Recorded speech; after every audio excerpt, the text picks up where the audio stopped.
Let's get the radio side started. And we are 5 seconds away from launching this rocket of woo tonight. Do me the favor, horns up, let's rock.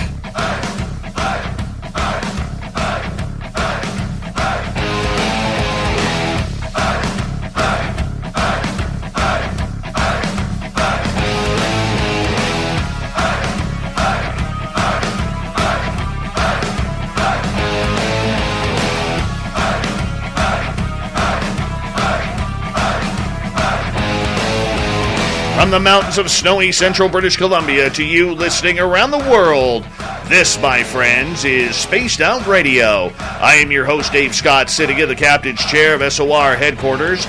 We welcome you to tonight's show on our terrestrial affiliates around North America, digitally on TalkStream Live, Revolution Radio, and KPNL. All of our archives are free. Go to youtube.com/Spaced Out Radio. Do old Davey the favor, hit that subscribe button. You can follow us on Twitter at Spaced Out Radio, Instagram at Spaced Out Radio Show, and now on TikTok at Spaced Out Radio. Our website is spacedoutradio.com. We have a plethora of features for you. Rock out to Bumblefoot. Read Shirky Poo's Newswire. Check out our swag as well. Tonight's show is brought to you by Chive Charities. Help make the world 10% happier by visiting Chive Charities today. You can find them on our website. We are going deep, deep, deep into the human consciousness tonight as Dr. Bob Davis has decided to join us and break down a lot of what is going on which we may not understand. What are we not understanding? Well, he is an internationally recognized scientist in this field after receiving his doctorate in 1981. He's conducted research, taught, and was an administrator for the State University of New York for over 30 years. He has spoken about scientific research on the effects of toxic stimuli on the brain and sensory systems in venues that vary from national and international scientific conferences, and he has published over 60 articles in scholarly journals. He has also written about human consciousness and the potential that it creates for the mind and humanity. He has written 3 books: The UFO Phenomenon, Should I Believe? Yes, you should, Dr. Bob. Life After Death, An Analysis of Evidence. Yes, you should believe that too. And Unseen Forces, The Integration of Science, Reality, and You. We're going to get into a great conversation with him tonight. Also joining us is Science Bob McGwier and experiencer Linda Noyes.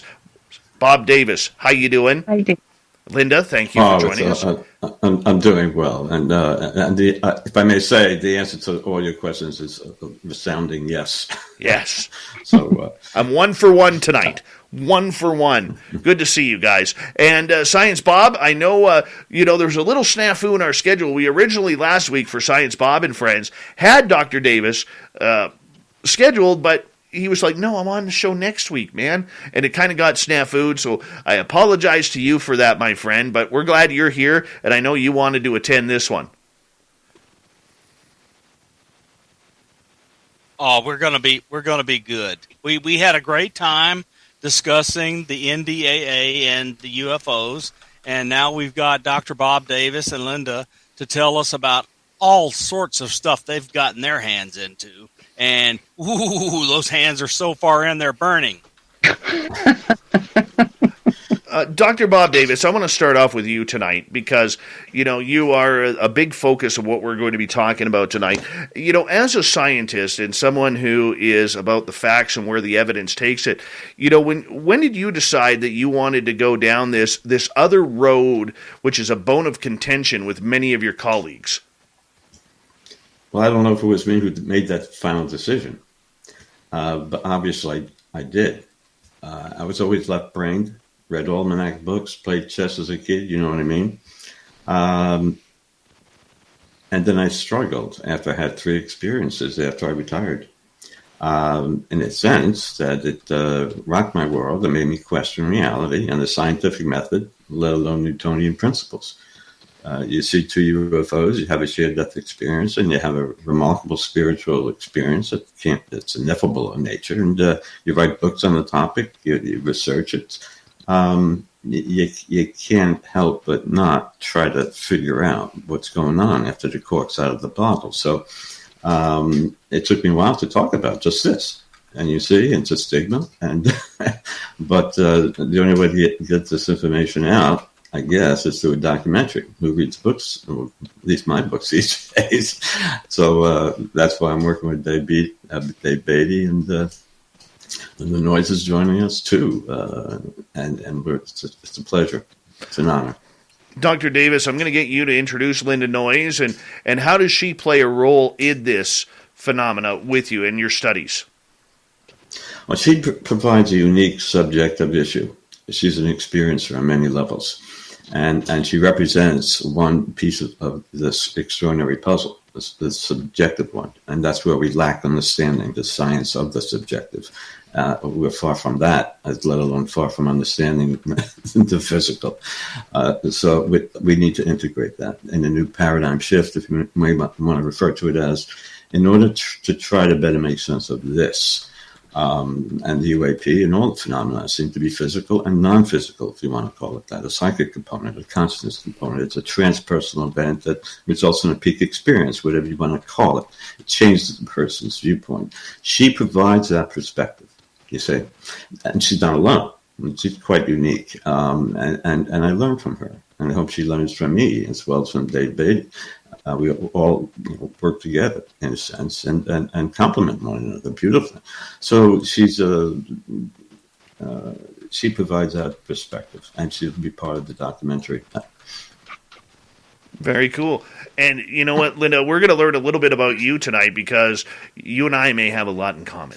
We may have a lot in common. But Dr. Science Bob, because I got to keep you guys straight tonight. Can't have two Dr. Bobs in the house. You know, why not? The more the merrier. It gets dangerous around here, man. It gets totally dangerous around here. But for you, you're somebody who recently, over the last couple of years has really opened up to this whole scientific study. When you see data the way Dr. Davis is starting to formulate, how excited do you get about this? So it's very exciting. So in the 1990s, while I was still working for Uncle Sam and traveling overseas, I visited Israel, working for the government. And this is the first time I will have ever talked about this publicly. I walked around Jerusalem and on the West Bank and came back into Jerusalem through the East Gate, and without a guide, suddenly found myself in front of the Church of the Holy Sepulchre, went inside, and had a supernatural experience with a dozen people in front of one of those rock tombs. And it was really, really unbelievable. Now, I'm not going to tell you about it. I'm going to tell you why. Not because I'm ashamed of it, because if I tell you about it, I'm going to be crying for 15 minutes because I can't tell this story without bawling. Just let's say it was a supernatural experience, and I had difficulty with it. Because I'm a scientist. My father was a Methodist minister, but I was an agnostic until I had this experience. And then after that, I was not. So then I went back and I did some, putting it aside and so forth. And then I ran into the evidence of UFOs and Richard Dolan and met Christopher Bledsoe and had amazing experiences with Chris Bledsoe of seeing UFOs and having a hitchhiker follow me home and so forth and so on. So in May of last year, I retired and said, I'm done with this stuff I've been doing, which I've done well, started 2 companies, published 100 papers, and published many more papers than that for Uncle Sam that are classified. And I'm going to follow this new road. Yeah. And Bob Davis has done a ton of publishing about things I care about investigating. And we see the science of consciousness being worked on by really, really, really interesting scientists like Hoffman and others and Davis. And so it's time for someone like me to dive in. And there we are. I'm honored to interview these people. And Dave, you and I, we love Dave Beaty, and the fact that he's involved with this documentary is a big deal to us and to others. I want to get Linda in here for a minute. Linda, hello, and welcome to Spaced Out Radio. Thank you for joining us. Thank you so much, Dave. Thank you.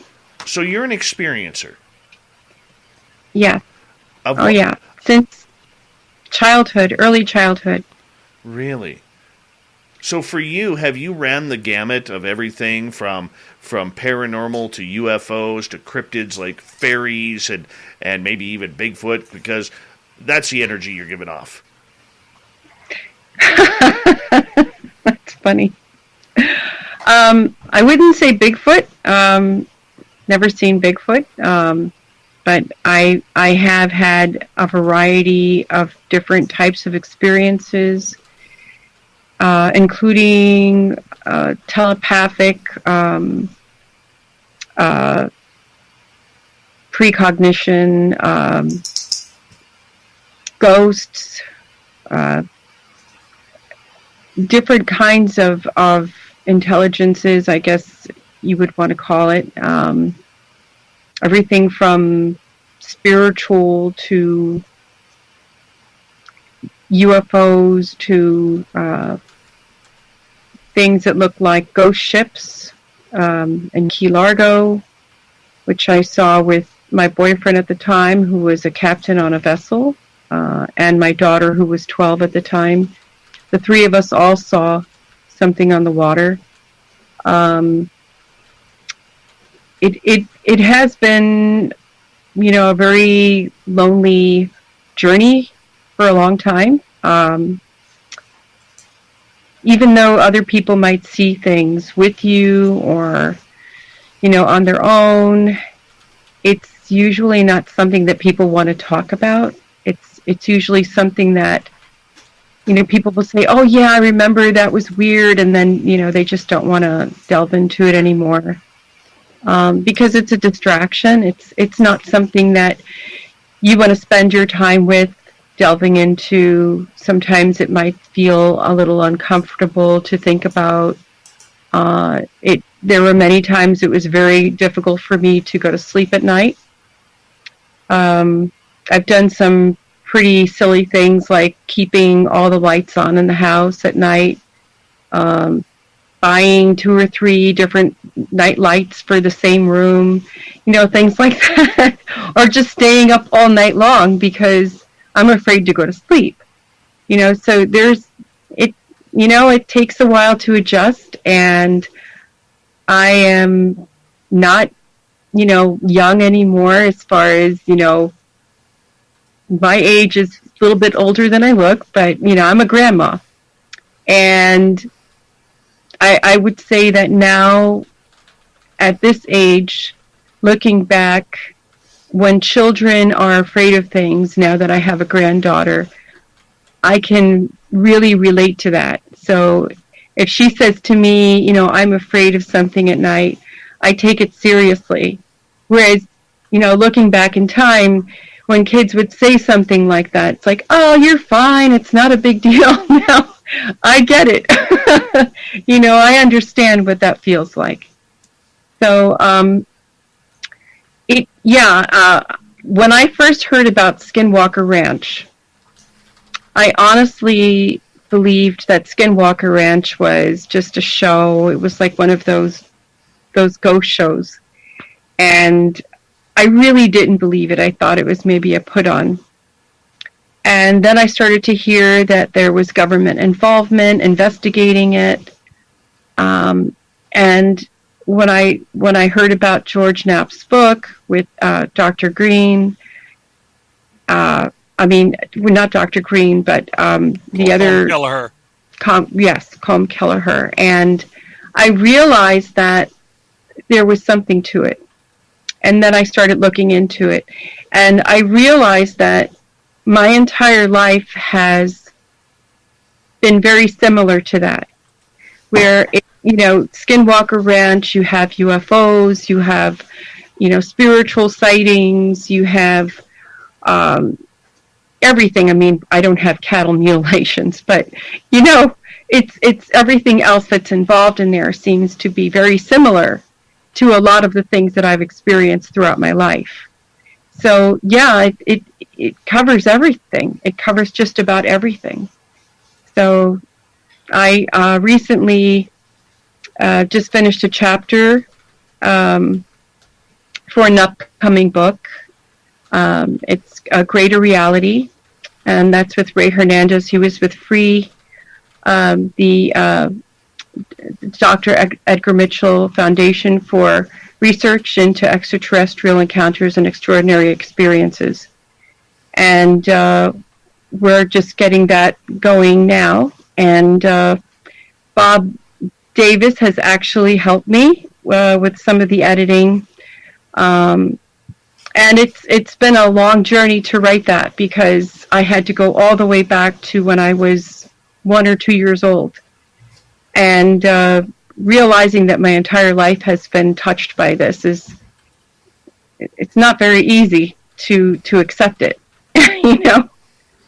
So, very understandable. Yeah, some people call it woo-woo, you know. For me, it's pretty much become my life. I've grown to kind of expect it now, including today, right? and you see what we're talking about here. But you see how complex the issue is, and we're going to delve into that, given the time we have, of course. Not only are the aspects of the phenomena with the UAPs and everything in between a matter of controversy, which in a sense shouldn't be.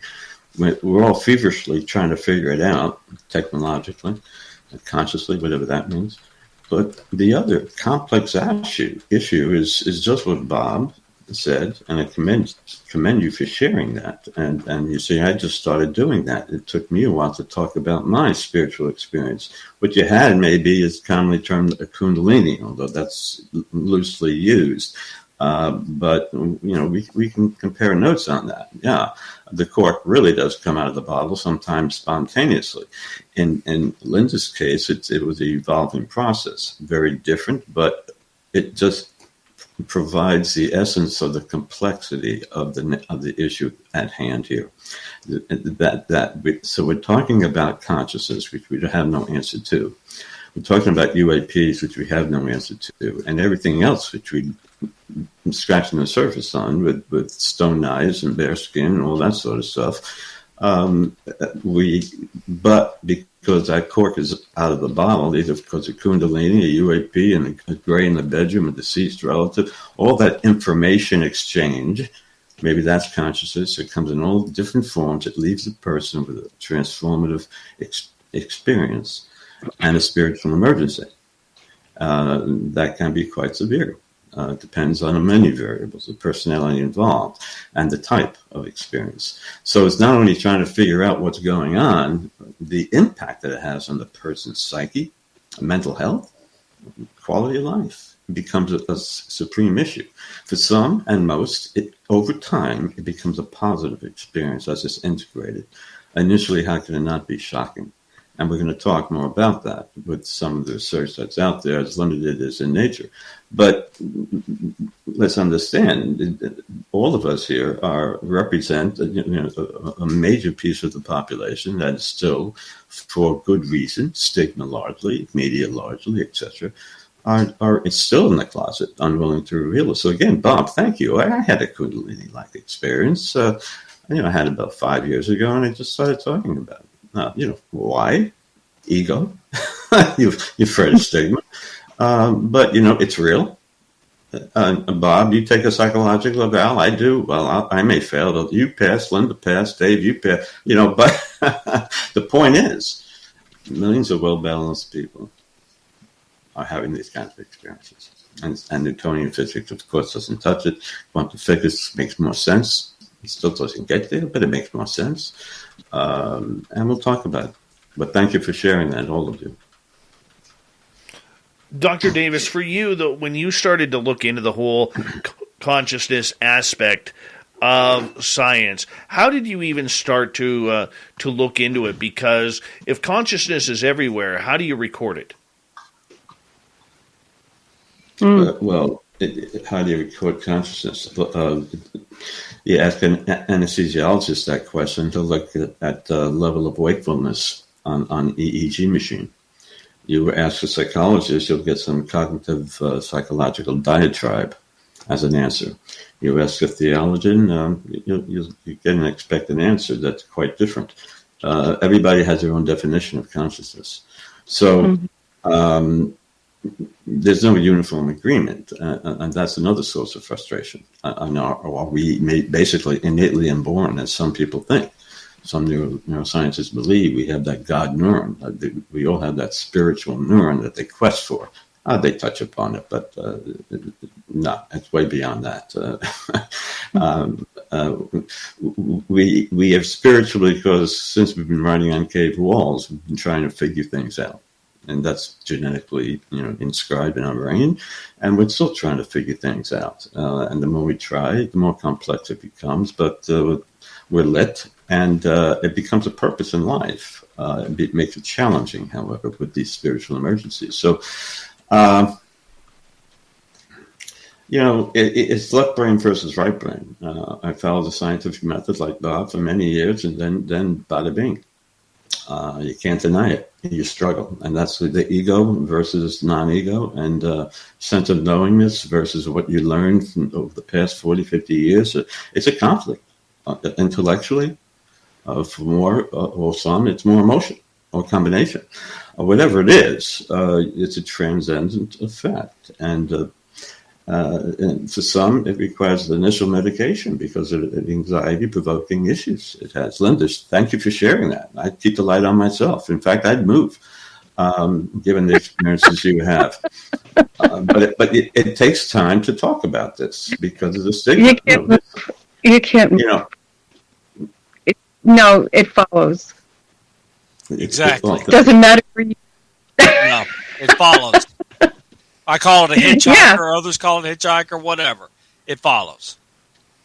It followed me from the first time I was with Chris to my temporary home, back to Virginia, where I was standing in a parking lot and saw UFOs and was talking to Dave on the phone about them. And then I moved to Alabama, and it followed me here, and I had orbs in my front yard. I mean, come on. I had weird lights on my carport.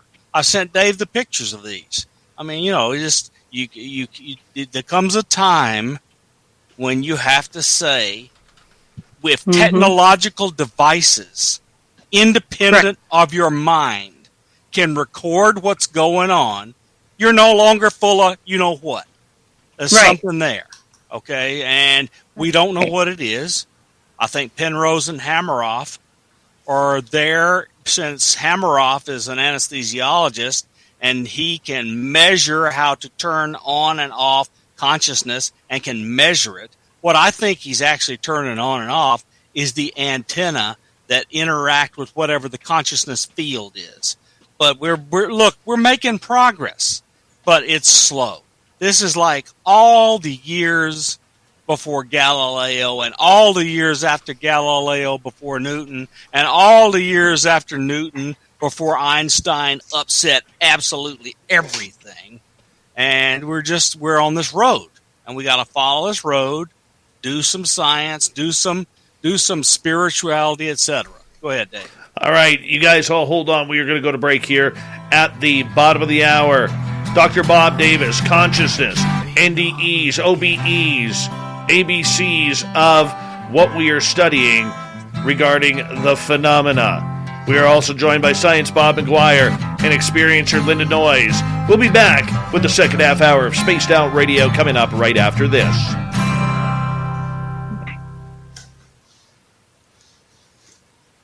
All right, we're clear. I'm glad I don't have any weird experiences like you guys. No, he only has aliens show up at the window during a radio show.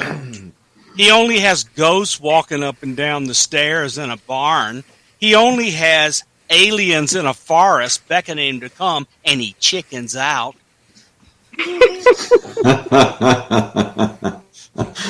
It's a business. No, this guy's has as weird of experiences as anybody. Hey, and Bob, I was with Melinda Leslie last week, and we went out to this weird farm that apparently everybody and brother knows about but me. And she says, "Ooh, I'm feeling a weird field." And I look up and look over at this building, and a shadow figure walks by the windows. I mean, come on. It's just time to give up the BS and just say, okay, it's real. What can I do? Bob, don't forget the time about a year ago where I picked out the remote viewing man, shadow man, standing in front of your tree behind your window. And I felt it. And he picked out where the trees were in relation to me, and exactly. And then he calls me up and says, I think we've been taken. And I went, I don't have any memory of this. What are you talking about? But later I became curious because I wear a Fitbit. Oh, and this is good. Save this for the show. And the Fitbit says, we've done it, but we will. And the Fitbit says, I was awake and moving around for 3 hours that I have no memory of. Yeah. Then you know. I will tell. So Jonathan Davies has asked this question, and there's dozens of people that are now having this Fitbit experience, and I intend to do some science. Well, that goes back to your Dave's question. How do you kind of measure it in a way? That's one way, of course, just to confirm the situation in a sense that something highly unusual happened. Yeah, how do you explain it? Exactly. This is good. This is good stuff. Where do you guys want to go? Have any ideas? Well, we definitely want to give you time to talk about the upcoming documentary, and so But look, Bob, you changed your life and went woo. You were with Free. You published this amazing study, the largest study ever conducted on certain topics. We want you to cover that. And in addition to that, you've written 3 brilliant books. And, I don't agree with every word in them, but they're opening my mind. And I would change the first book a lot. Yeah, UFO book you definitely want to change. But the life after death, here's the evidence. We need to go over that evidence and what you found. Okay, just do it at our own pace, whatever pace Dave sets. We cover these topics. We've done our job. We're going to run out of time. We won't get through all of it, and you'll have to come back. Okay. All I know is you guys, all 3 of you, are a bunch of weirdos, and I'm glad I'm not part of that.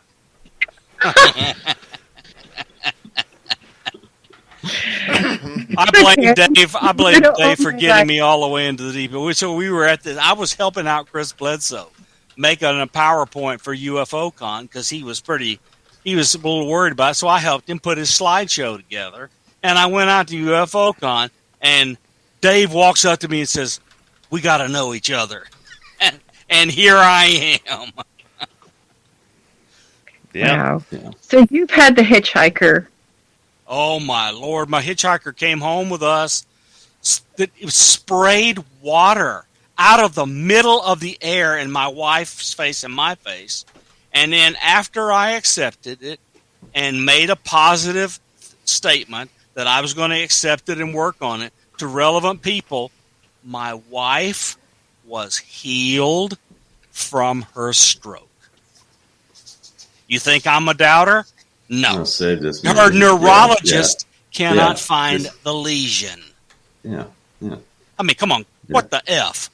Wow. Yeah. Told her, don't come back to me. I can't even find the lesion. Mm-hmm. And released her forever. All right, guys. But why her? Why just her? We don't know. We don't have a... It's not predictable. That's the real thing. Right. You know the problem. It's not repeatable. It's not predictable. It's not measurable. So we have an issue with scientists. But we do have an angle of measurement now in the Fitbits. Yeah, I agree. Hold on one second. I agree. Thank you, Cat Chaser. Other thing. Thank you, Science Bob and Smithy, for the amazing super chats. It's a great way to support what we do on this show. Thank you to our new subscribers on YouTube and TikTok. We really do appreciate that. And all the veterans who are tuned on in, we love you. You always have a safe home here on Spaced Out Radio. Here comes the second half hour of the show.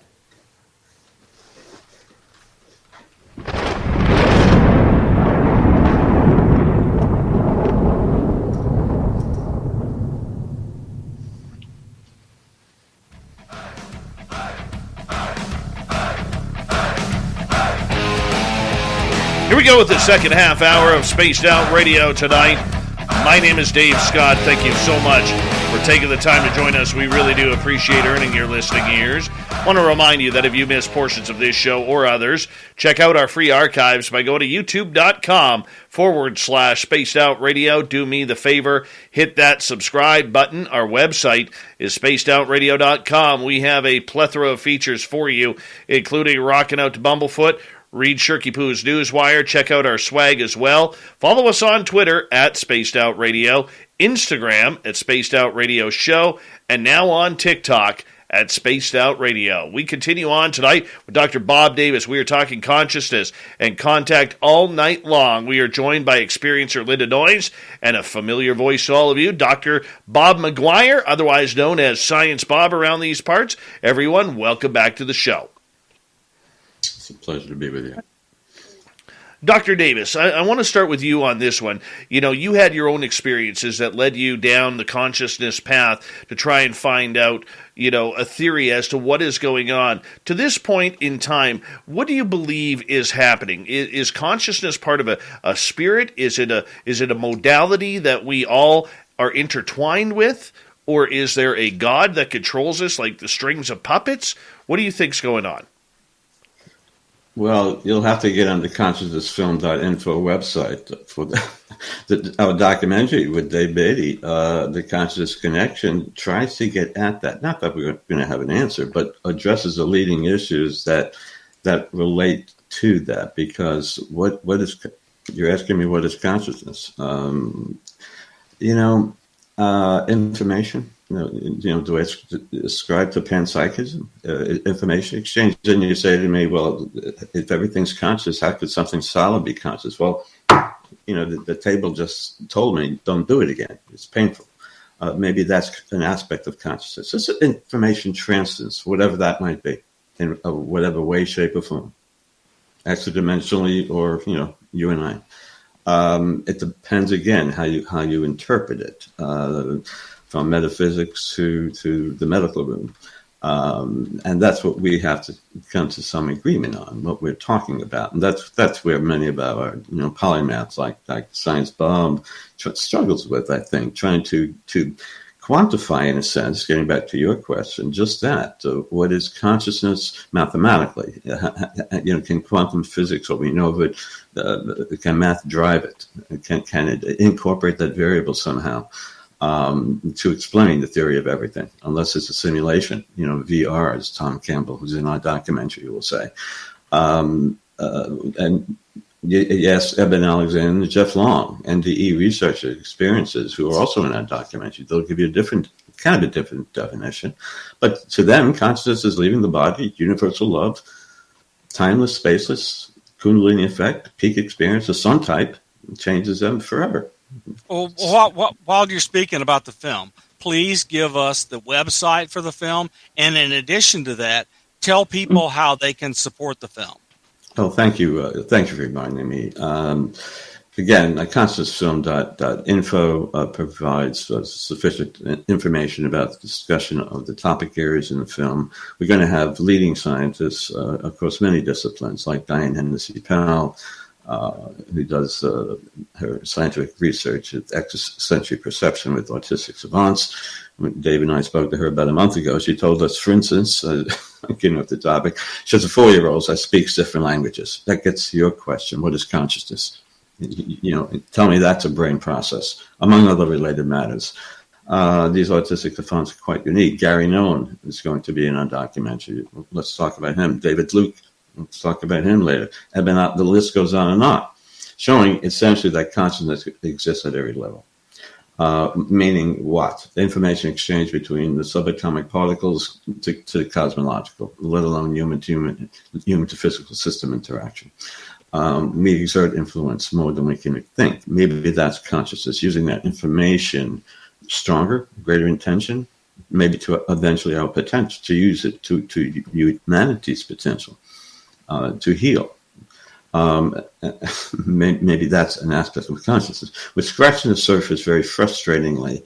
I don't know how long it's going to take, but we need that paradigm shift to get more scientists like Science Bob involved in just this. It took him, however, a spiritual transformative experience. And Linda Noyes too, to get through life. Look where it led them. Look where it led Edgar Mitchell after he had his transformative experience. He formed the ions. William Shatner cries when he comes back down to Earth. He's never the same. He had that consciousness aspect to it. It's a kundalini. Your philosophical personal values have changed in many important ways from that moment forward. But we talk about that, whether it's the UAPs, the Grant Cameron will be in the documentary, to Dean Ray talking about ESP, the consciousness there, how mental intention influences human interaction. The point is, we demonstrate that at every level, and we need support. Obviously, there's the awkward aspect of being a co-producer. How else to get this important message out there, other than to have a lot of money? Whatever you can do to support it, if you resonate with it, and thank you for your contributions. It's desirable as long as it gives you pleasure. I'm not begging for money here. You must resonate and appreciate what you're doing. Then it makes sense to me. It would go to a good cause. Let's just put it that way. You're trying to get the issue to wake up people. You see, the cork's out of our bottle for different reasons, in a different way. We got a long way to go. But the general public need to be informed of this. Is there a specific giving URL, or just go to the film URL and they'll find it? The URL of the film, consciousnessfilm.info, which also includes a trailer and a list of the participants. Not all are included there, but enough of the experts and experiencers. Again, we're bringing in the physics, the science of the physical with the science as best as possible with subjective. Like Brenda Dunn, Roger Nelson can be into the Global Consciousness Project. Consciousness exists on the global scale. People need to be aware of this, but they're not going to realize it unless they get into the scientific literature.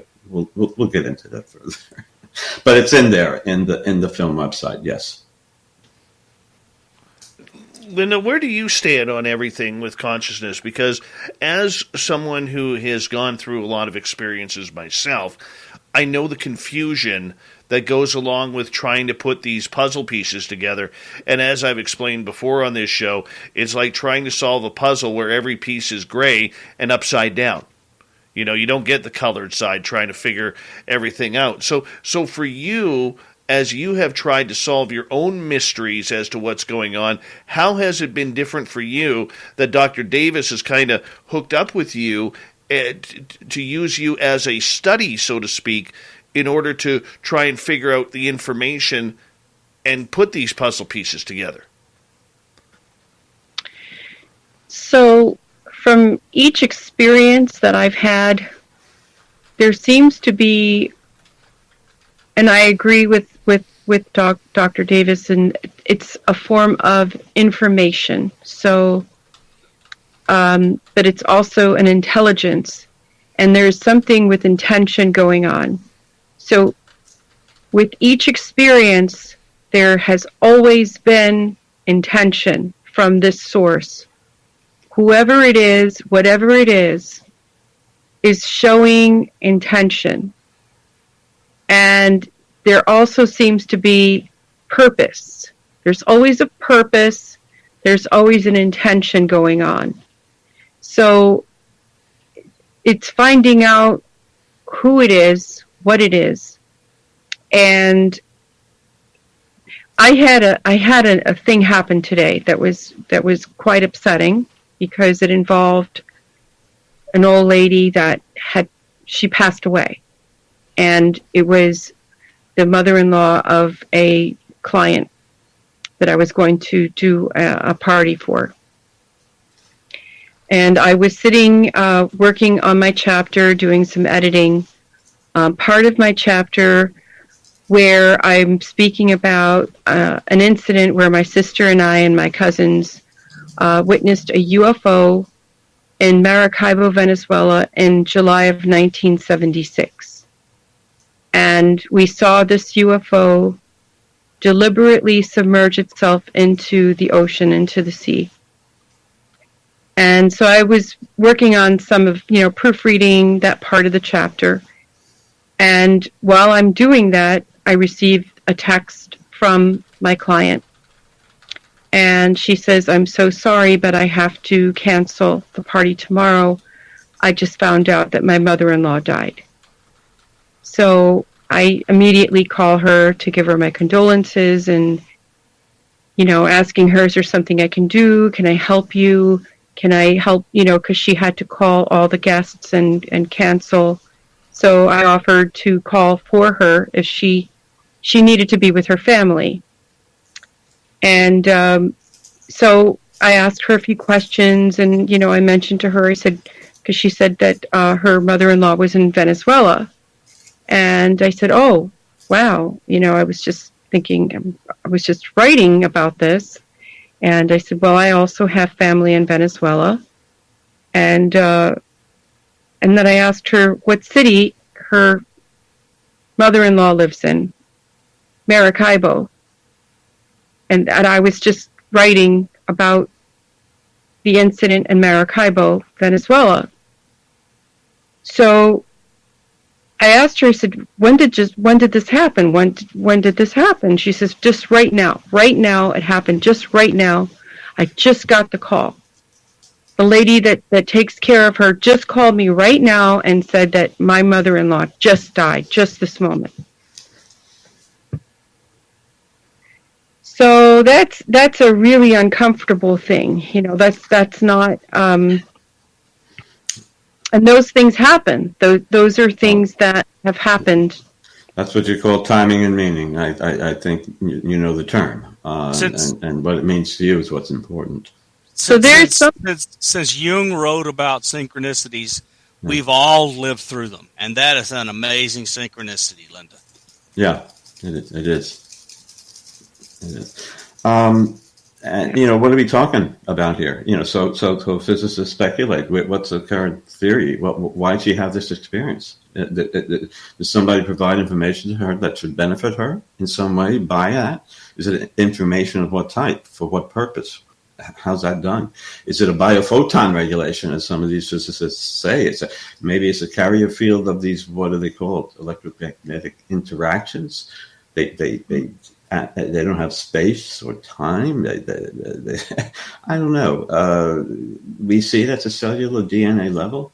We even see it when you look at the brain, in a 3D way, in the spinal column. It looks like a torsion energy, a spin force, and we can discuss that. Is that, in other words, that other force that might explain maybe possibly some of this, where the brain interacts with that?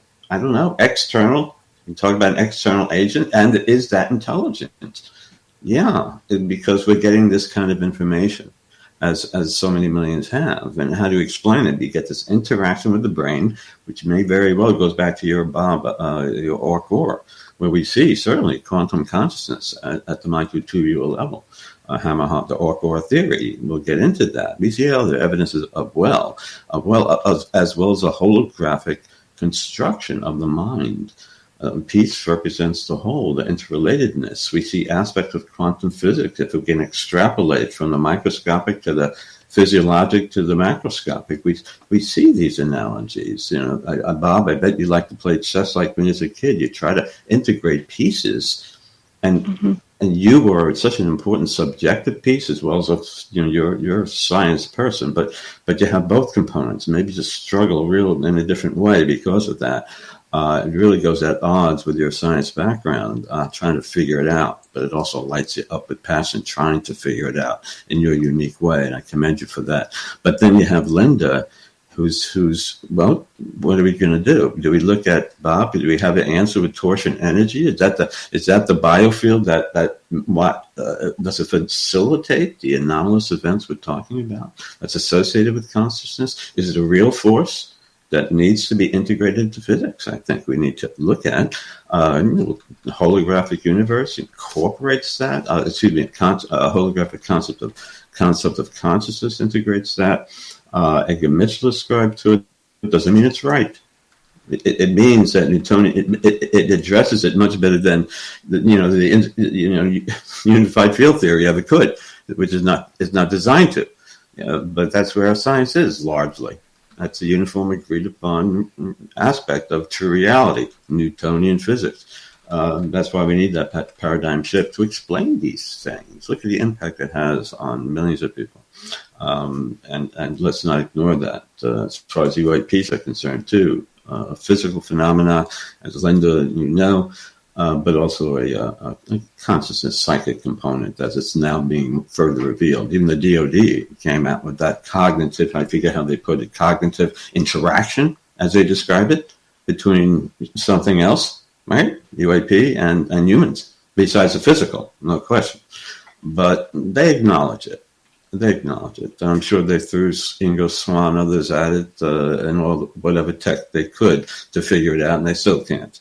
But people like Linda need to be heard, and there's something else significant going on, and gives us an aspect of maybe what true reality is all about. The point is, how do you be patient, waiting for an answer? Right. Well, there may not be an answer.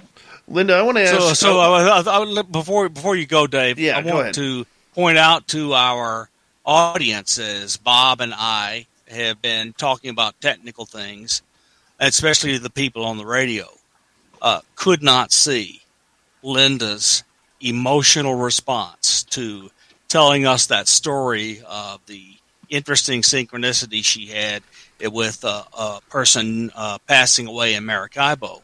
And it was palpable, Linda. You could see the emotion on your face.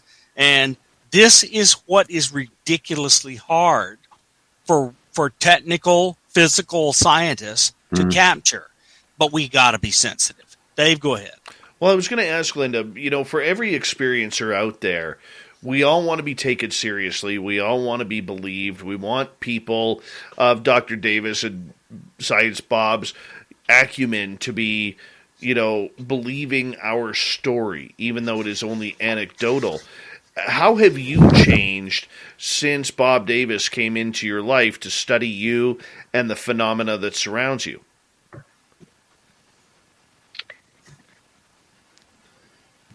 She doesn't know me long enough, I don't think, to find out. Yeah, but it's no. It has been a really great improvement in me piecing together the timing, in fact, between finishing this chapter and getting together with Dr. Davis and sorting things out and trying to make sense of them. It has really helped me, because I think what happens when you get caught up in the moment of an experience, and the first reaction is, oh my God, it's there's fear, there's shock, there's all this turmoil in your mind, because you're looking at something that you can't believe it's real. You can't believe it's really happening. And then you have to sit with it, and you need to sort it out. And sometimes you need to talk to people that will understand and not mock you, not ridicule you. They'll help you to sort it out and try to make sense of it and try to figure out what is it trying to communicate to you. And today, that's exactly what we talked about. Dr. Davis said to me, listen, maybe this was, even though it was a horrible way, for everyone, for this family, and for you to hear this, that somebody passed away that's dear to this family. And at the same time, it's a realization of something trying to say to you that this is a real thing. So maybe the synchronicity was a way of saying, this was a real thing that you saw. This is not fake. It's not human. It has to do with something beyond what we can understand. And in a way, it's also like saying, where we said, in the other realm, this grandma, she must be a great grandma, right? Mom, great grandma, grandma. She's she's not gone. She's in another realm. She's in another dimension. She's living in another way. We just can't see her, right? So maybe this is a message of saying, what we see in front of us is not all there is. There's something else besides just this. Mm-hmm. Maybe that's the message. Maybe it's, we're not just here for this. There's another place we go to. This isn't just the end, So it has helped me to sort a lot of my experiences out and kind of measure them, where before I was just looking at them and saying, wow, what do I do with this? What do I do with it? But also learning of other people's experiences. And since the people in the military have come forward, and I have to say, I'm so thankful to them for being courageous and coming out and telling everyone what they have seen. For me, it was one of the greatest validations that I actually feel I'm not crazy. Now I know I'm not crazy, and I know, they've been going through their own thing. They've been through their own thing like this, where you have the actual experience and you have the nuts and bolts. But beyond the nuts and bolts of any experience, you have the psychic phenomenon going on. You have the incidence of hitchhiker effect, where somehow after an experience, maybe if somebody's with you, now that person starts experiencing things that they had never experienced before. It's almost as if it's like a cold, like you're spreading your cold to somebody else. I don't know how it's working. I don't know how that happens, but it's some kind of an intention, a communication, an intelligence, and an intent. There's an intent there. It's like something's trying to communicate with us. And, I think after all of these experiences and then seeing this happening to people that are in the services, we have to pay attention. Somebody's trying to say something to us, and we can't ignore it. It's definitely something there. And, working with Dr. Davis has tried, I've actually been able to put things in a better perspective and look at each experience. And he's made me question, well, what do you mean? Elaborate on that. And where does this go? What are you thinking of this? And I didn't do that before. And sometimes we need somebody to do that. And on that note, I'm going to get you all to hold on because we're going to wrap up hour number 1 here on Spaced Out Radio. Consciousness, ETs, UFOs, NDEs, OBEs. Where does it all go and what does it all mean? Joining us tonight, Dr. Bob Davis, who has a documentary coming out on this very subject with Dave Beaty very, very soon. And we have Science Bob McGwier with us, as you know his voice. And, of course, Linda Noyes, lifelong experiencer, breaking down what she has gone through during this wonderful, weird, yet epic lifetime. Consciousness Talk continues on Spaced Out Radio when we return for hour number 2.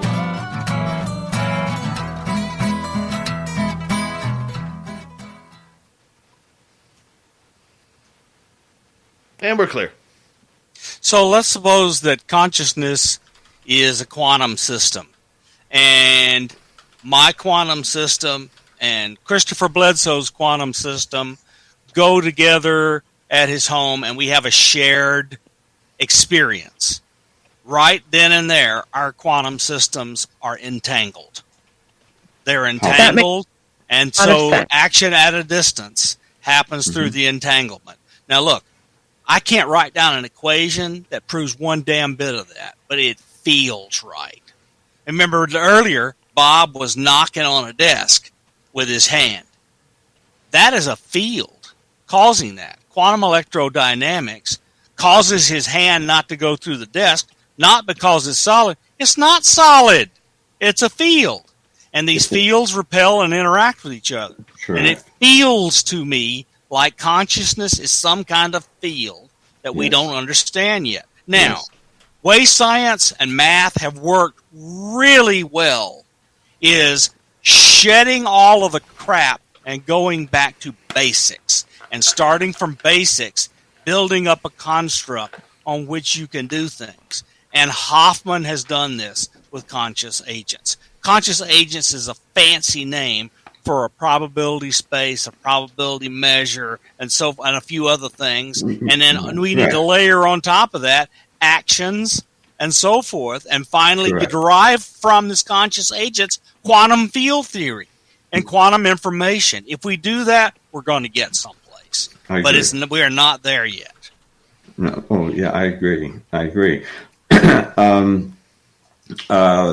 like to talk about synchronicity in the free study quickly to bring in consciousness and maybe the UAP. Did you hear about the Day article? You talk about consciousness, by the way. Kevin Day?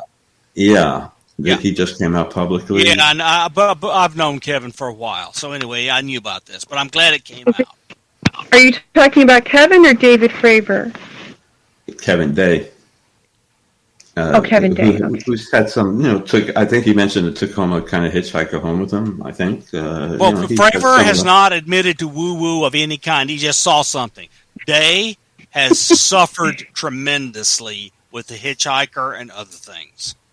Yeah. He suffered. Okay. Yeah, it can cause suffering. Yeah, it can cause suffering. Emergency. Exactly. Cost him his marriage. It cost him a ton.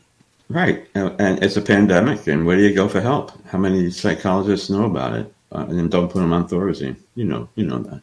And they put him on crap, so it didn't work. Just going to a little restroom break. You may need DMT. We could talk about that if you want. We can go anywhere. We can go to 4 in the morning if you want. But I don't think I'll make it. I don't think Linda will. She's been up since 8. How much time do we have left? We have about an hour and a half. 4. No, I mean for the break. We got 3 minutes. Hi, Alien Probe Master. Welcome, and thank you for lubing us up for tonight's show. We appreciate that. Oh, my goodness. Brazelhoff, how you doing? He uses that special kind of lube. Just shimmies on in there, nice and easy. Astroglide. Yeah. Alien Probe Master, he uses the shimmy. Just like a fishtail.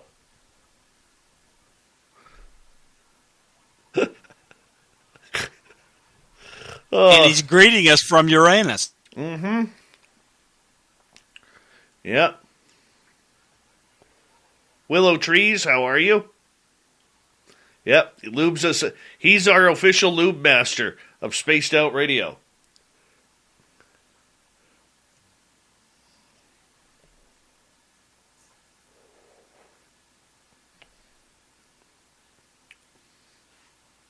I'm glad you're here, Science Bob. You put yourself on mute there, Bob. Oh, there's lovely Linda Noyes. There she is.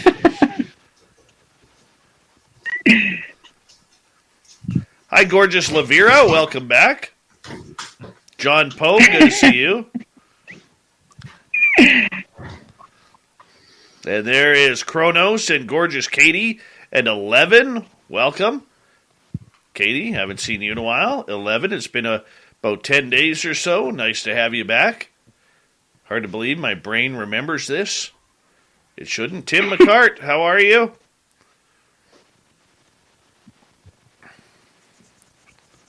Slipping and sliding. That's right, Katie. Right there, slipping and sliding. All thanks to Alien Probe Master.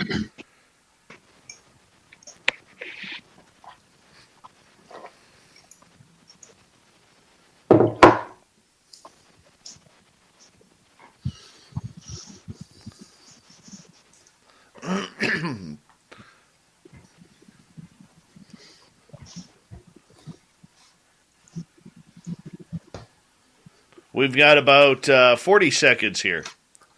Hello there. Hey, Clam. How are you? Apollo 11, nice to have you here. Jonathan Davies. There's Jonathan. Good morning to you, buddy. Larry A., nice to have you here. I want to say a big thank you to Cat Chaser ×2, Science Bob, and Smithy for the incredible super chats, as we are very, very thankful. It's a great way to support what we do on this show. And a big thank you to all the veterans tuning in. Don't forget, you can do some Christmas shopping on our website, spacedoutradio.com/shop. Here we go. You're listening to Spaced Out Radio with Dave Scott. Follow Dave on Twitter @Spaced Out Radio and on Facebook, Spaced Out Radio Show. Hour number 2 of Spaced Out Radio is underway tonight. My name is Dave Scott. Thank you so much for taking the time to join us. We really do appreciate earning your listening ears wherever you are in this beautiful planet we call Earth. Hello to everyone listening in on our terrestrial affiliates around North America and digitally on KPNL, Revolution Radio, and TalkStream Live. All of our archives are free. Go to youtube.com/Spaced Out Radio. Do old Davey the favor, hit that subscribe button. The Desert Clam has set the password for tonight in the SOR Space Travelers Club. What do you got for us, Clam? Demogenic. Demogenic is your password. Use it wisely, Space Travelers, as the Clam sets the password each and every night right here on Spaced Out Radio. Our website is spacedoutradio.com. We have a plethora of features for you. Rock out to Bumblefoot, read Shirky Poo's Newswire. Check out our swag as well. Follow us on Twitter @SpacedOutRadio, Instagram @SpacedOutRadioShow, and on TikTok @SpacedOutRadio. Let's continue on tonight with Dr. Bob Davis. He is here to talk about all levels of consciousness so we can break it down, understand, and maybe even test out what is going on in this world with people who are having some extraordinary experiences. Also joining us is experiencer Linda Noyes, who is a test subject of Bob Davis's, and Science Bob is here, Dr. Bob McGwier, to join us. How you guys doing? Fine, thank you. All right, let's continue on with hour number 2. Okay, right now. Just kidding. Oh, hey, you got a kid every now and again. This is Spaced Out Radio. We got to woo it up a little bit. We have to. That's kind of what we do around here. But I want to ask you, in regards to consciousness, Dr. Davis, the way you kind of have looked into this, to me, when I break it down, it is a higher level of everything, which I'm really, over the last couple of months, starting to lead towards using the word the phenomena more. I used to use the word paranormal as an umbrella term, but now I find myself using the word phenomena because the consciousness aspect of everything really seems to reign in true, from people who claim they have flown the craft to people who have had NDEs, out-of-body experiences, dealing with paranormal, and it just seems to all tie into one. Is the consciousness aspect this invisible thread that so many miss when it comes to tying the entire phenomena together? I can't be egotistical enough to say that I have an answer. All I know is that, many thousands of scholars before me have written about it, including Plato, Socrates, and hundreds of thousands of lectures, hundreds of thousands of papers written on the topic, and we still don't have an answer. That says something about consciousness. Consciousness trying to find itself. I think it probably comes in many different forms. Maybe it's a part of spirituality. Maybe it's a part of determining my free will. A brain conscious, a physical consciousness, central nervous system consciousness, cellular. It goes on and on. The point is, information exchange exists at every level, and I think we see clear evidence on the subjective level. And Bob is right. How do you tie in physics in a sense with that? How do you make meaning of the essence of the subjective experience? That to me maybe is the most important aspect of consciousness. When you receive this information, either a physical download, a Kundalini experience, a miraculous medical healing, which people experience in many ways with UAP encounters. You start wondering, it is a phenomenon indeed, but what kind of phenomena? Consciousness is part of it, and there's a physical aspect to it. That's how complex it is. But we don't have an answer. In order to understand that, we understand true reality. We're far from that.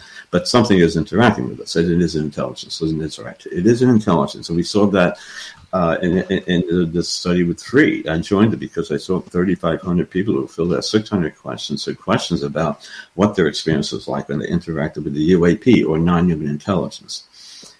From a subjective perspective, we included the physical. Survey-based, they said they were conscious, they said they were normal. Certain percentages are not, of course, but 3,500 people. Important messages were sent.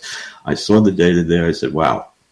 I was a scientist my whole life. I wrote articles my whole life. It's right up my alley. I'm curious about the topic. I have an opportunity to contribute to science in this way. So I did, and I wrote the article. Ray Hernandez, who developed it, helped to develop with Kenneth Ring, and it was a survey instrument. And then Russ Galpone and I wrote it, and it was published in the Journal of Scientific Exploration.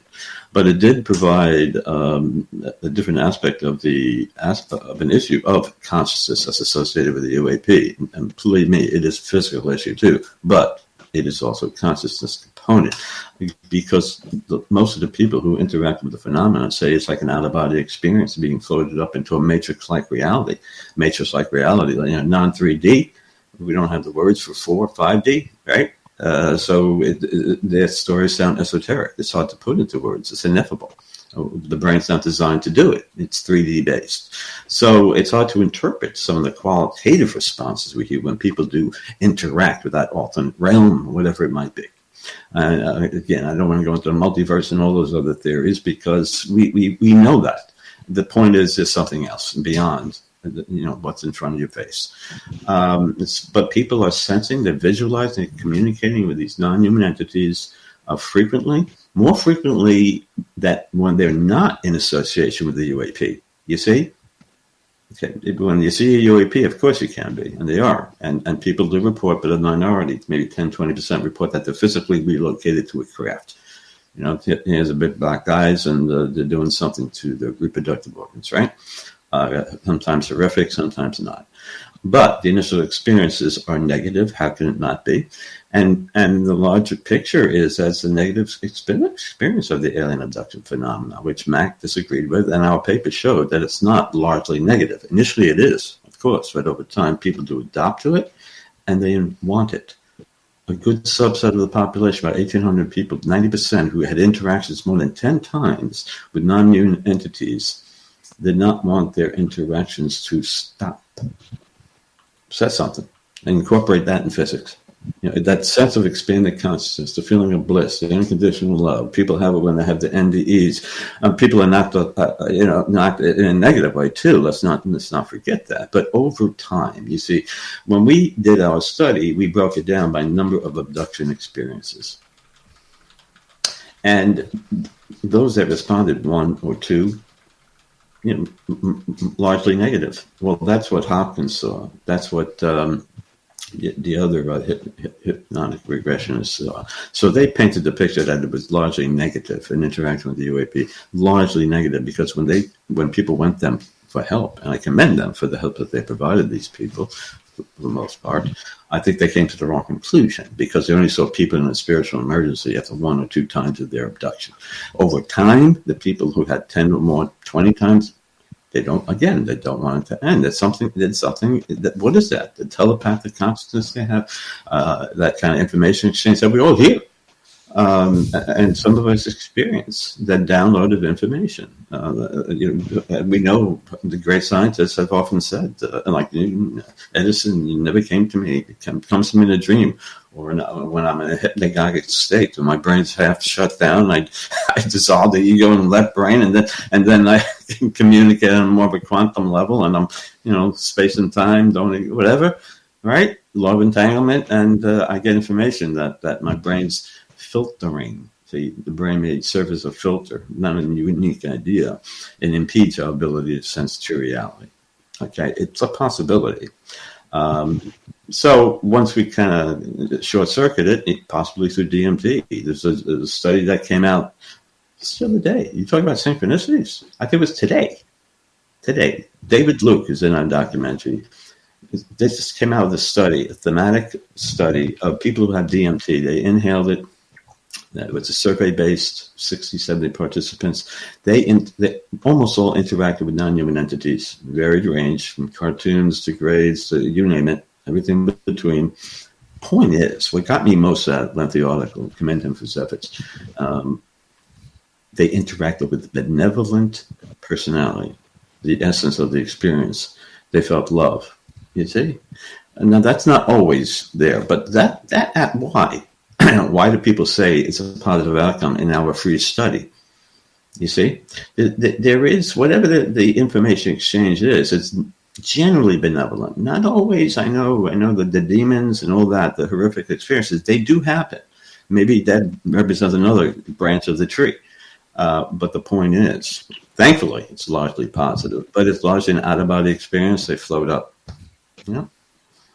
Science Bob. Well, so, my own experience was a little bit different, though. My first, I would call, experience happened when I was 3 years old. I got up one night, got out of the bed, went in and talked to my mother and her friend, and suddenly they found out I could read like I was 16 years old at 3. And it has happened overnight. And no one has any explanation for how it happened. When I was 1 year old, I had 3 near-death experiences because I cardiac arrested and had encephalitis. And I arrested 3 times before I was 1. Okay, so, and then I had a missing hour and a half of time when I was 18 years old driving home with my girlfriend. And none of these things I felt scared or threatened or anything. I was exhilarated. I was loving it. And after the hour and a half of missing time, I changed my entire life. Everything about my life changed after the missing hour and a half. I have no idea what happened. I just know I changed. So it doesn't have to always start negative. I don't remember any negative thing at all. The experiences I've had, none of them have been negative. Have I had paranormal experience? Yes, I went to a ghost tour at the Avenel House in Bedford, Virginia, and we had disembodied voices and people walking around. And I thought it was other people in the group, went downstairs, and they weren't anywhere near it. So it was disembodied people talking in the hall outside of the door we were in. So you'd have these weird, conflated, weird consciousness experiences. So let me bring it back now to something you wrote. Talk to us about life after death and the evidence, and talk about your book. Life after death. Before I wrote the book, it was 50-50. After writing the book, it's 51-49 in favor of life after death. Now it's more, a lot more. The more you go down the rabbit hole, the more you learn. I wrote it basically for the academic population. The UFO book, I would more the intro 101, and in the 6-7 years since that, I would rewrite many sections and add a great deal more. There are better books out there. It's good if you want a nice intro 101. But the point is your life after death? Well, is consciousness the brain? What are we talking about? Or is there another force interacting with the brain? But do we persist after death, like Hammerhoffen would conclude? We're infinite, and he's not the only one. There's meta studies that I incorporated in that book on ESP that showed that ESP is real. There's no question about it. Dean Braden is in our documentary. It's statistical. It can't bend the spoon. Some people claim they can, but you got to dig into that literature and understand statistics to see that it is real. So you cultivate it, of course. Human potential could advance tremendously if we could understand it and develop it for humanity's benefit, and there seems to be potential in that regard. Then you go into mediumship and work research at the Windbridge Institute, 80-90% accuracy by trained mediums, double, quadruple blinded. Well-quality research. Some people can do it. They got an antenna, as you recall. Maybe the caudate part of the communicates with bilateral heightened connectivity of white matter that Gary Nolan talks about, that they see in this unique experience of population. So maybe you had that unique brain that allowed you to become that autistic savant. So the 4-year-old can speak 6 different languages, or what's a cube root of 5,812, and the 6-year-old looks up and gives her the answer, and she's right. What's that? Accessing an information field called different things. People perceive Nobel laureates, and they also believe that there's a consciousness field around us. What does that mean for life after death? I think it means something. We very likely persist. I say that with hesitancy because that left brain ego thing, right? Mm-hmm. Science Bob, we're trained, for decades. We fight that continuously. Maybe we stop fighting it when we flatline, the screen fades to black. But people sense that when they have NDEs, they interact with benevolent beings. OBEs, it's always benevolent beings, and then you say, well, people I'm talking to who are more well-balanced than me are telling me that they touched the gray. They interacted with the deceased relative. They interacted with Supreme Being. We see that with our, the free study, another matrix-like reality. They have this unearthly realm that they're in, and then there's a mystical effect where they sense or see another person. Well, humanoid often, but it comes in all different shapes and sizes, as you might expect. Point is, and that could be a projection, for us to better accept it. So it's a mind game at some level, besides just telepathy. But they're saying something quite important, of course, so it doesn't prove a darn thing. Are people seeing a different world or seeing a different world differently? And the neuroscientists will look for that God spot to see if there's an innate spirituality. It causes us to believe in God and causes us to see these things. They're all archetypical things that's built into hardware. I don't think so. It reminds me of those drawings on the cave walls and pictures drawn thousands of years ago. A beam of light coming from above into the head. Other strange things that now, given our better understanding, that they were trying to express similar things to what we're doing now, using the technology, artwork of the time, and language, etc. But they were describing the same darn things, and Plato asked the same questions we were asking. Their life after death, everything. So, because we know there is, don't you see? We know there is. It's as filtered. I think the ego is suppressing it. Some people, however, it's less impeded. Like you, Bob, when you had that, you had changed dramatically. How many different types, millions of people have changed dramatically overnight. Linda's a slow evolving process, but she's very different now as a person because of it. In some ways, good. I have a lot more to learn about Linda's unique experience. She's a beautiful person, brilliant, extremely talented professional, and this is a member of our society. How many millions we have? I can't tell you how many lawyers who are experiences. I think part of the Gillibrand Amendment that's going to go through, that's good, finally, for what it's worth. I've learned a lot of experiences in politics now who are driving it through. They're not going to come out of the closet. The Navy's on board because their pilots are reporting it every day. So, a little spoon feed, it's better good than not, but it's a long way away from getting at the answers to life after death. It's consciousness, the brain, or does the brain is giving rise from consciousness, which probably makes more sense.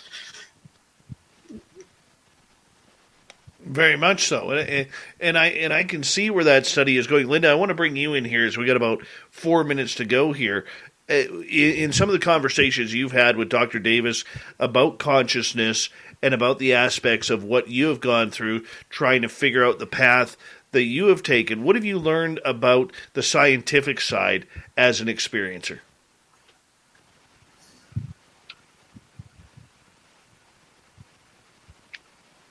I realize that it does have to do with quantum physics, and I've begun to delve into quantum physics, quantum mechanics to find answers, because as Science Bob said, it's definitely having to do with entanglement.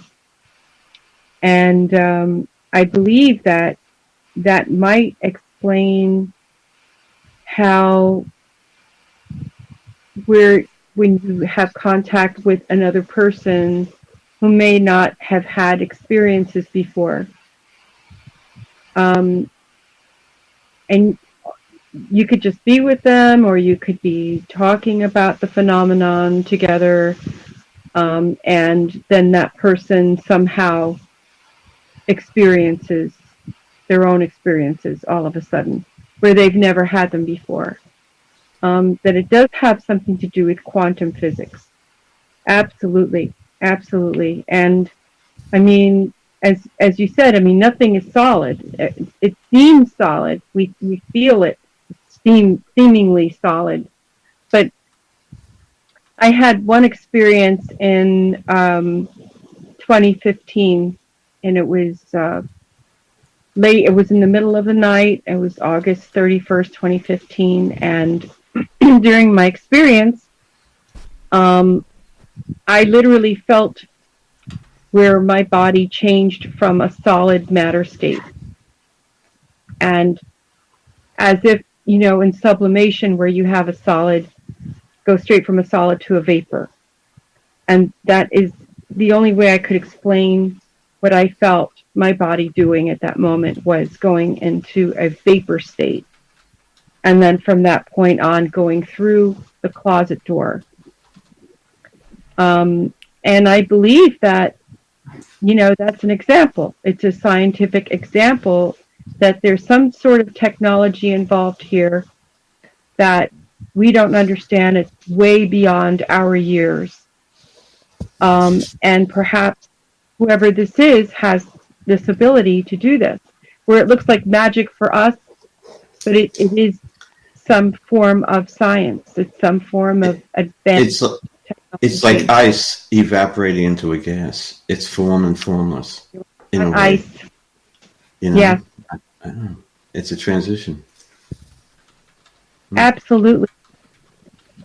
And somehow bringing it back to the solid state. And not when you come back from that state, of course, and that experience, you're not the same. You're never the same.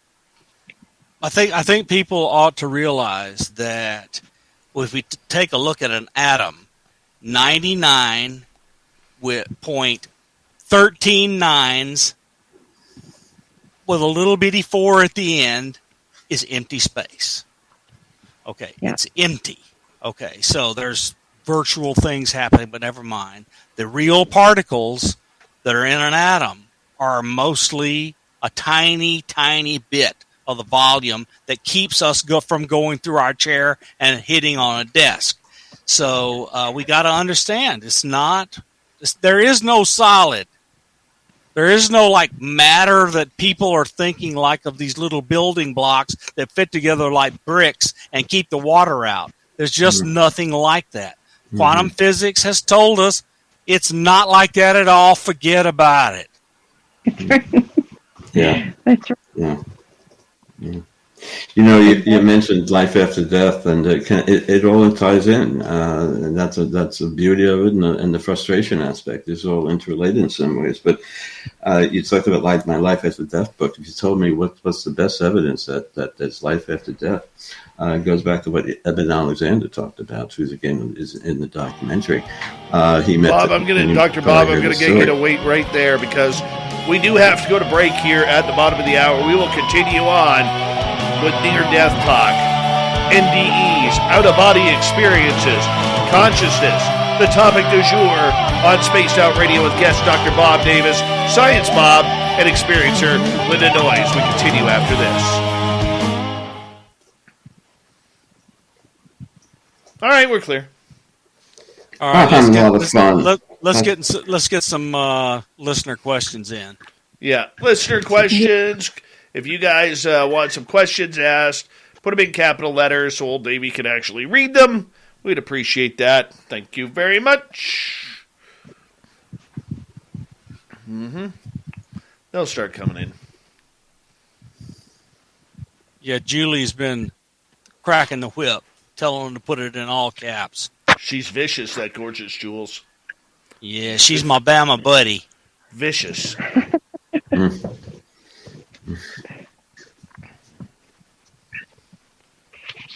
Yeah, it's I never thought I would see a day where I would be talking about this in public.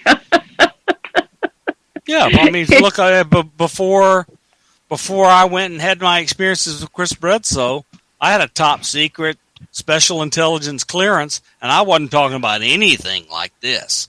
Okay, and then I went, hey, some things are more important. You had a passion. Bob got the woo. Well, the woo jumped on my back and wouldn't let go. Friggin' Dave Scott. Yeah, blame me. Blame me. I don't know how much I've been able to be blamed by you, but that's okay. We'll accept it. It's with love. With love. No, Dave, It's with love. You haven't had. I haven't had which. Dave, you haven't had experiences? Oh, Lord, yes. Oh, my God, yes. Let's see. I've been... Where do I start? I've had interaction with the Angel of Death twice. I've been a channeler. I have been face-to-face with aliens twice, consciously. Awake, and standing in front of them. Yeah. I've seen about 140 UFOs over my time. I know I've been taken. Wow. I know I've been taken about 8 times that I can recall. The last time was with Science Bob. For which I had no recall, but I had physical proof. Yeah. What else can I tell you? I used to be able to summon. I can't do that anymore. I do a radio show to talk about all this because I'm a journalist by trade. And Profession. It's a profession. It's a trade. I went to technical school. I went to BCIT, man. That's a technical school. It's a trade. It's a profession. You're a professional. Thank you. And let's see. I've had multiple experiences with ghosts. I've seen 2 Sasquatch and 1 little wood nymph. I don't know what else to call it. So it's been an interesting life since my happily boring life ended at 38 years old. Yep. So my question is, why with all of these experiences that we're having, and people ask me, are you into really the CE5 thing?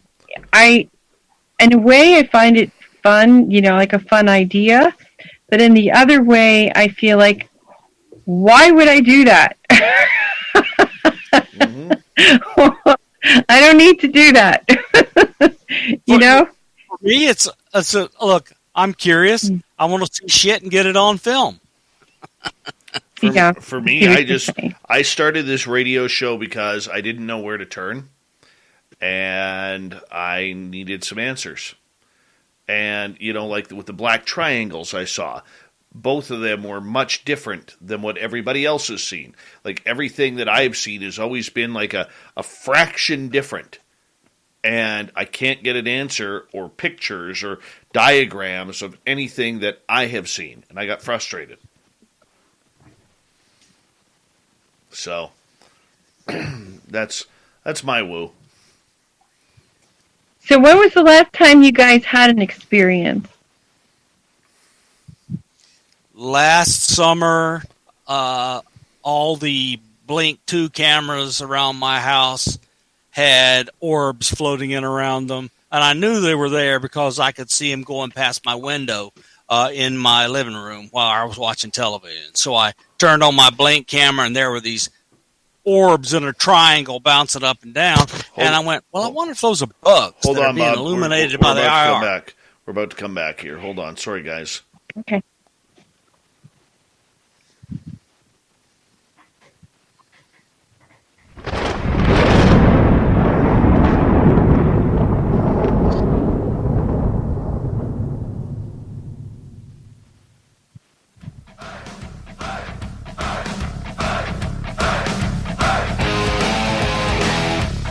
We passed the halfway point of Spaced Out Radio tonight. My name is Dave Scott. Appreciate each and every one of you listening in, each and every one of you, that is. Want to remind you that if you missed portions of this show or others, check out our free archives by going to youtube.com/Spaced Out Radio. Do me the favor, hit that subscribe button. Our website is spacedoutradio.com. We have a plethora of features for you. Rock out to Bumblefoot, read Shirky Poo's Newswire, check out our swag as well. Follow us on Twitter at Spaced Out Radio, Instagram at Spaced Out Radio Show, and now on TikTok at Spaced Out Radio. Consciousness talk all night long as we have Dr. Bob Davis with us, breaking everything down about his unique choice of study. Science Bob is here, along with experiencer Linda Noyes. We're going to get into some audience questions right off the bat. Science Bob and Bob Davis. Mennonite Abe would like to know what you think about the legislation that passed. Good or not? I think it's good. People need to read some of the text, and it sets up an office. It mandates collection. It mandates taking our fancy sensors and fusing the information and making a report about what's found by this fusion to Congress. So I'm just telling you, that one piece of it will take all these exquisite instruments and force them all to look for UFOs and UAPs and USOs and then put it all together. There's over $1 billion worth of work just getting that started. So it's going to have a serious budget because the mandate is there. They have to figure out how much money they need to do the mandate, and it's going to be billions. Okay, that's number one. Number two, they are forced to talk about artifacts that they have collected from crashes, and the word artifacts is in the bill. That's number two. Number three, they have to reverse engineer stuff. And they have to tell about any reverse engineering they've done and make a report to Congress. And they have to tell about the stuff they found in a public report once a year. I think it's a good thing. We'll see. How about you, Bob Davis? Well, for those reasons, certainly it's a very good thing. And the other thing too is just increasing the awareness on the part of the public that this is being taken seriously. And that hopefully will reduce the stigma so that we feel more free talking about our personal extraordinary experiences. And so, again, it works on several different levels. And it's about time. You kind of wish Stanton Friedman was around to see it. But you never know what still will be kept secret. But it's certainly a step in the right direction. And it's a very, very positive event, no question about it. His consciousness is around to see it. Yes, indeed. That's one way to put it. All right, let's go to another question from Sunsaver. Dr. Davis, what do you think about karma and reincarnation? Karma and reincarnation. Yeah, there's something to karma. That what you put out, you get back in return. Yeah. Reincarnation, I defer to Ian Stevenson and his research with 350 kids that he published. The evidence to him was highly suggestive of reincarnation. Remember, he was going for tenure, so he really couldn't probably tell the truth. He probably believed in it, but he couldn't say that for John Mack could tell him easily why if they both were alive. The point is.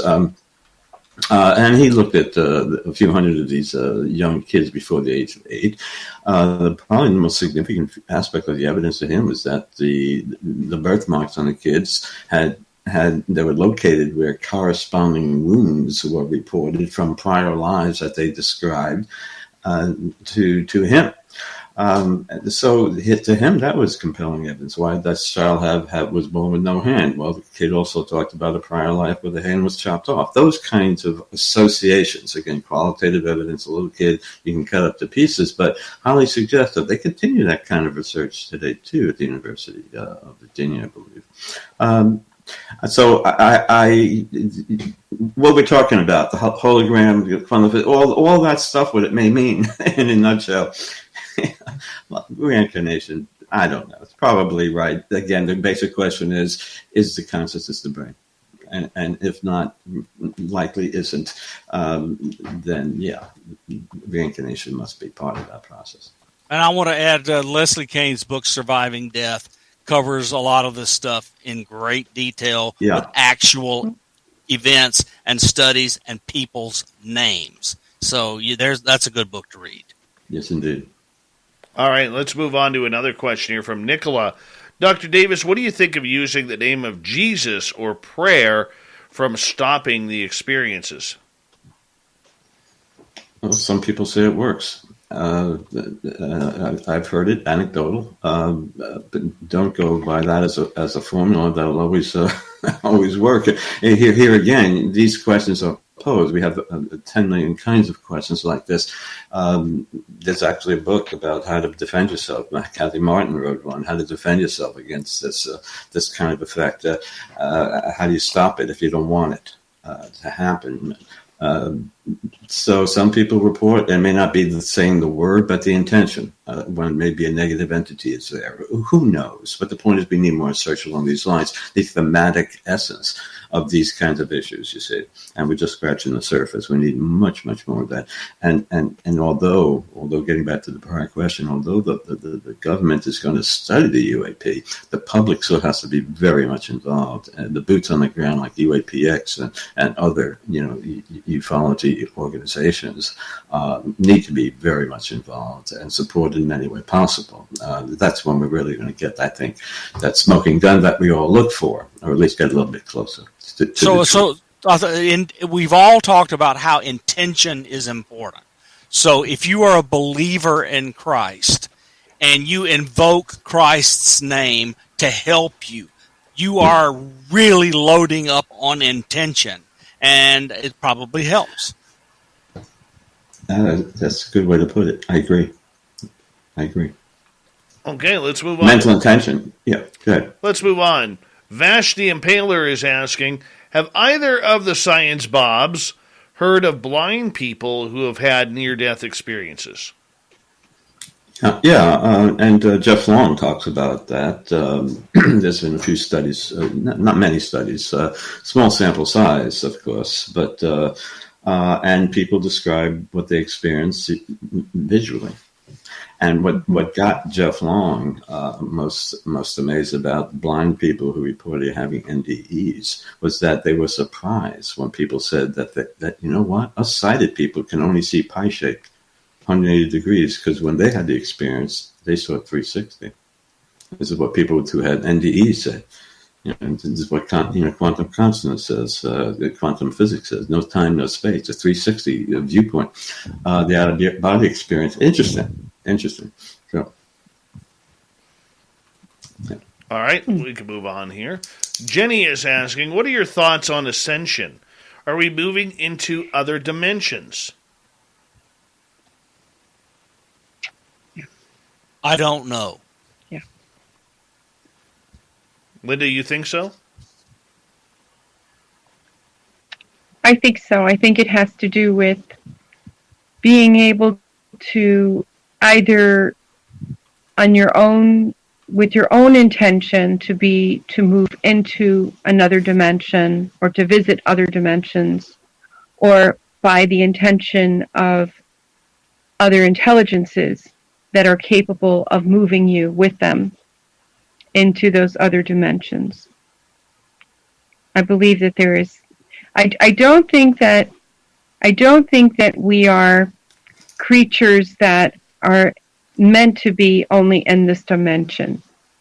I think we're kind of stuck here because we don't seem to know better, and maybe we claim that we know better, or we know more, but we're still afraid, and so we don't understand what it really means to go to another dimension, or to be able to ascend to another dimension. We're still not there yet. We're not able to just sit there and yet, all of us to say, okay, now we want to do this. We want to move to this other place. But it seems like it's intended. We're supposed to be able to do that. We just haven't advanced there yet. Either Bob, would you like to respond to that? It depends what you mean, extra dimension. People report it. No space, no time. Past, present, future exist simultaneously. What is that? Another dimension? I guess it's non-3D. So if you go by what people say, yeah, there are different dimensions, given alterations of space and time. We see this with even psychedelic experiments and DMT, alterations of space and time and interactions with non-human entities. Are we actually, again, experiencing another dimension, an aspect of non-3D? That's not. We don't rely, totally on our physical senses to interpret reality. We go beyond that. And you can make a good case of that. And maybe that's it in a nutshell. Once beyond the limitations of the body chemistry. But we do see, you sense true reality, but you do see, however, beginning to see the aspects of what science, Bob, is involved in quantum physics and biology. Don't you say? It's all starting to integrate. If you get truth in every different area, that's way too fragmented and limited in nature, in our ability to truly understand the complexity of it all. You need to integrate what you consider to be truths, even from religion, history, the UAP to the paranormal, to everything we're talking about. What's the woo and the non-woo? What's legitimate, and what do we ascribe to, believe in? And I commend you, gentlemen, for helping along those lines in the way you do. So Jenny asked specifically about ascension. Are we moving into other dimensions?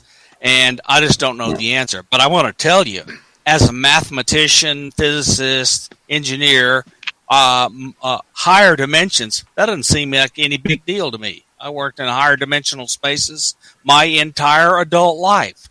And I know that it's really easy to construct a mathematical object, which may in fact correspond with some physical instantiation that allows us to change from one frequency or one dimension to another. And if you crank up a frequency, which means something very specific to me, you can move into another dimension, theoretically. How we do that physically and in the real world with real experiences, I don't know the answer, but mathematically it's no big deal. Right, integrated. That's the missing link, isn't it? That subjective, the essence that you were referring to earlier. And I'm getting at the same issue. How do you integrate the subjective and the physical? And I think that once we're successful, whenever that is, we'll hopefully get to that answer better. All right, let's move on to another question here. This one from Sovereign. All right. Nope, that's about Bob's and my experience. We'll get into that later on. Julie is asking, if all is consciousness, then are the physical manifestations of the phenomena stigmata?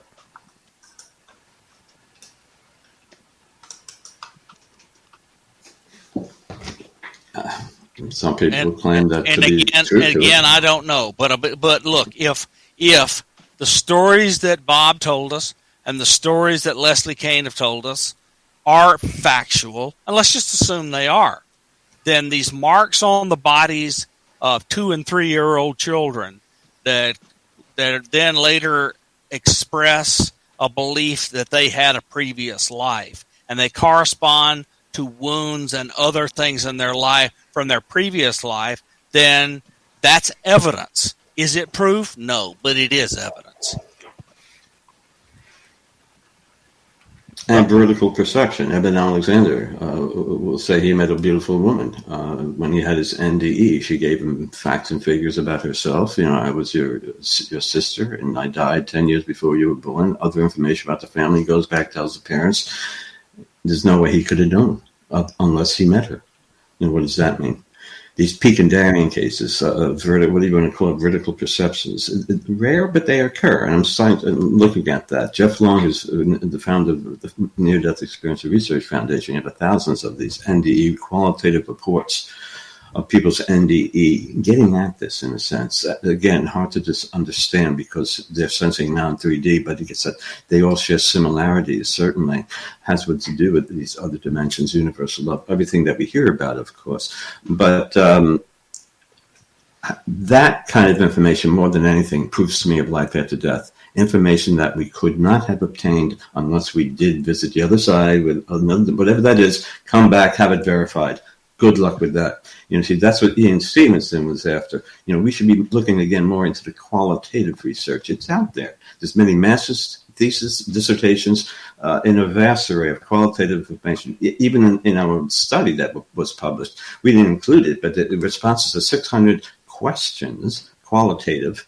John Climo is trying to make sense of it, but it is so esoteric in nature because it's trying to, again, describe these other whatever realms of existence using language that's 3D based, because language represents our understanding of the universe. We don't understand when we're in that non-3D zone. We're using language that's not appropriate for description. We need a social anthropologist. We need a linguist, like in that movie, to try to decipher some of this communication that it seems that we're receiving. It's as bizarre as that. As time, Vallée was right. It's bizarre. The people that study, Hasdall Lights, Terry Durrani, he talks about the same stuff. It's an intelligence. We get kind of getting off the topic, but and I'm not saying it's UAP, it could be plasma intelligence. He called it intelligence after decades of studying it, throwing the scientific method at it. And he's not alone. Dr. Harvey Rutledge came to the same conclusion after a decade studying the same kind of anomalous lights in Missouri. Okay, project identification. He writes about it. They're intelligent. What is that all about? I listen to these dudes. It doesn't explain UFPs. They're all, these lights and Hasdall and all that. It could explain part of the complexity, again, as we may have been mentioning, these orbs, as you mentioned with Chris Bledsoe. Those kinds, maybe it's the same. I don't know. Is it plasma based? I don't even want to go there really, but it's interactive. There's mental intention indeed. And some leading scientists, astrophysicists, who have studied it independently of each other at different times, different locations, come up with the same conclusion. I don't think we should ignore these little bits of pieces of information and see if there's something there. And Tia Durrani has been more open about his impressions in a recent article. He doesn't talk about this in his prior articles, but it's interesting. All right, let's move on. Jeffrey is asking, what exactly do we mean when we say consciousness? Are the things, in brackets UFOs, ghosts, Bigfoot, etc., real or just a product of our minds? So, look, recently I've become kind of a follower and studier and so forth of Hoffman. And based on evolutionary game theory, he's derived theorems about consciousness and our perceptions. And the perceptions, it's provable by theorem, are perceptions that tell the individual consciousness true reality are deselected by evolution. So in other words, our perceptions are an illusion. They are not reality. So what that means to me is the answer to your question is your own consciousness, your own personality, your own experiences, your own upbringing, whatever. All of the factors of your life impact what you will experience with some strange occurrence. So this has been reported by lots of people who bring evil intentions to Skinwalker Ranch have a bad day. People who don't bring evil intentions to Skinwalker Ranch don't necessarily have a bad day. So it's just I think that we know enough to know that given both science and experience, the answer to your question is likely yes. We perceive them differently. Middle Child is asking, Dr. Davis, do you think the phenomena is physical, metaphysical, or both? What phenomena? It's both, and maybe even more so. It depends maybe on the phenomena involved, but it seems the brain is involved and an external energy. And maybe it's all physical in that regard. We don't know the variables that we're really talking about here, so it's hard to say physical.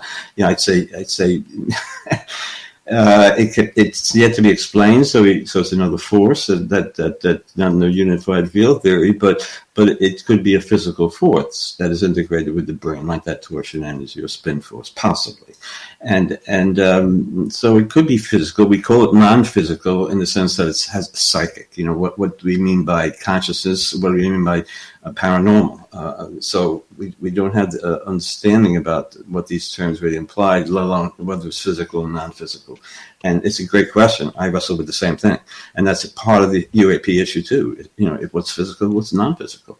And it seems to be both. Hynek and Vallée and others come to that conclusion. Some more than others. And, but there's just an example of incomprehensible complexity of the issue that generates these kinds of good questions. All right, Linda, I have a question for you from Lynn, who is asking, what made you decide to share your experiences? That's a good question. It's taken me a really long time, and I've felt very alone for a long time. And I would say in mid to late 2017, there were, a little bit before that, there were some major concerns that Kim Jong-un was going to do some things with his little nuclear weapons there. And I knew already there was a history of UAP or UFOs shutting down our, nuclear weapons in different locations around the globe. Russia had it happen. We've had it happen. And I kind of was really hoping and I guess praying that something would give and something would come out. And we did. We had December 2017. A lot of our military service people came out about this phenomenon. And I think after that, I really felt like it's time to start saying this publicly. And I did in 2018. I had a conference with Free. Ray Hernandez asked me to do a PowerPoint presentation for one of the Free Experiencer conference in 2018 in Miami. And that was the first time I spoke publicly about it. And after hearing a lot of other people's experiences, I started to realize that this is something that's going on around the world. I'm not alone. I'm not crazy. And for those other people out there, you're not alone. You may not be ready to come out and talk about it, but I think it's important to listen to what other people have experienced, so you feel a sense of that you're not isolated. And this is about helping other people not feel isolated like I felt.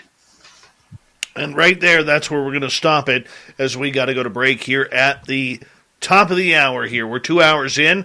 We have Dr. Bob Davis, Science Bob, and Linda Noyes here for another 30 minutes here on Spaced Out Radio, talking about consciousness all night long. Then at the bottom of the hour, it's Dave 101 time once again. The NDAA. Good? Bad? Are you indifferent? Am I indifferent? I don't know yet.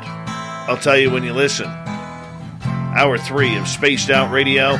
When you return, and when we return, on the mighty SOR.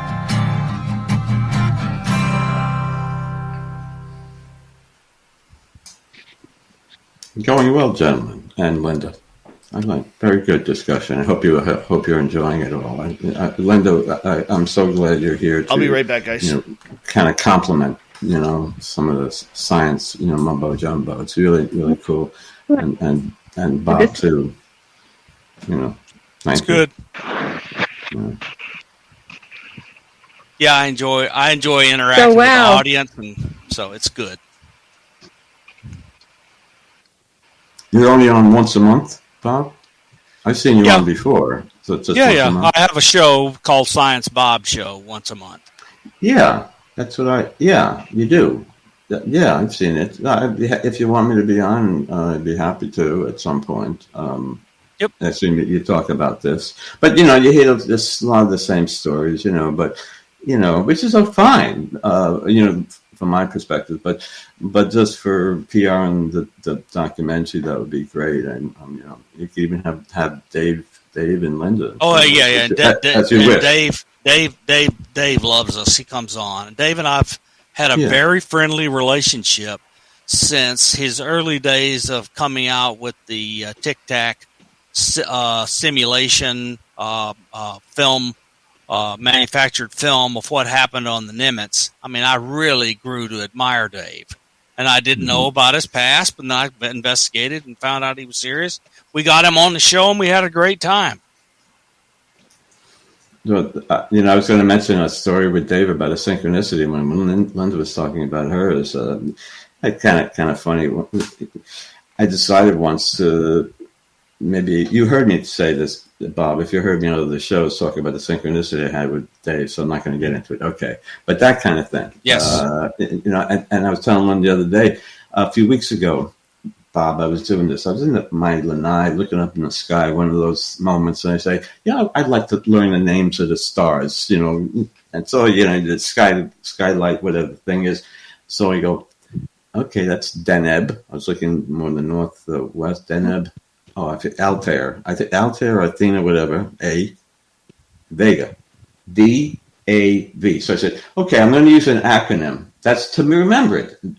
Deneb. Althena, Vega, DAV.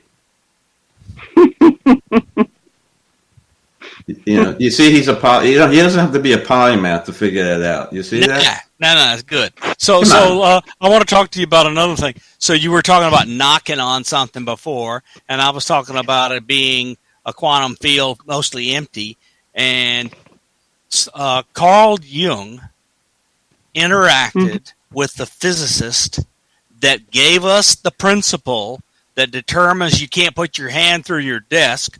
It's called the Pauli exclusion principle. And Wolfgang Pauli was his major interactive person when Jung was putting together his feelings, thoughts, etc. about synchronicity. Pauli had a major impact on him. And Pauli went into a lab at Princeton. And he went into the lab, and whatever weirdness he has, he basically blew up every piece of equipment in the lab.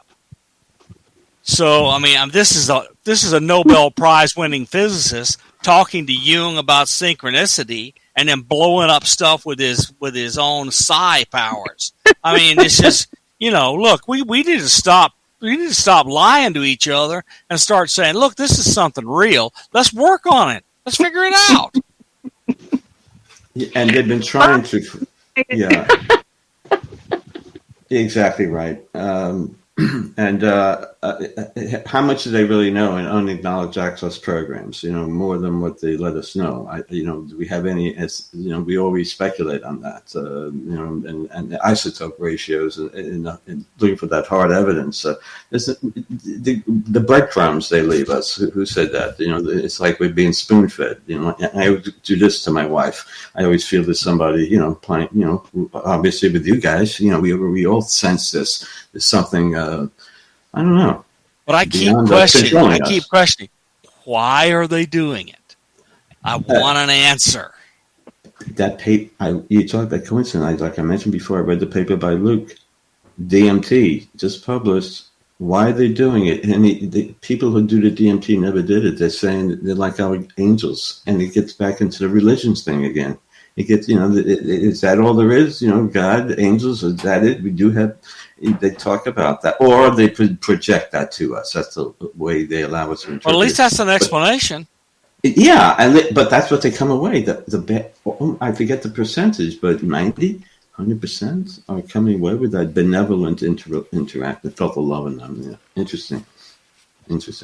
Yeah. All right, last segment. Yeah. Okie doke. All right, boys and girls. What a fun show this has been.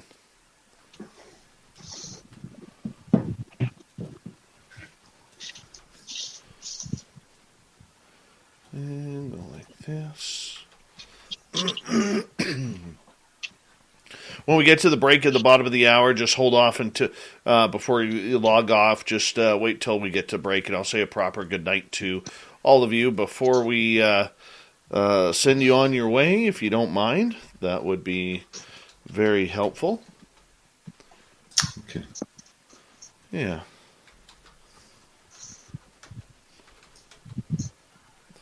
And we got about 18 seconds. Big thank you to Todd, Cat Chaser ×2, Science Bob, and Smithy for the awesome super chats. It's a wonderful way to support what we do on this show on a nightly basis. Stick around for Dave 101 at the bottom of the hour. Here we go, everyone.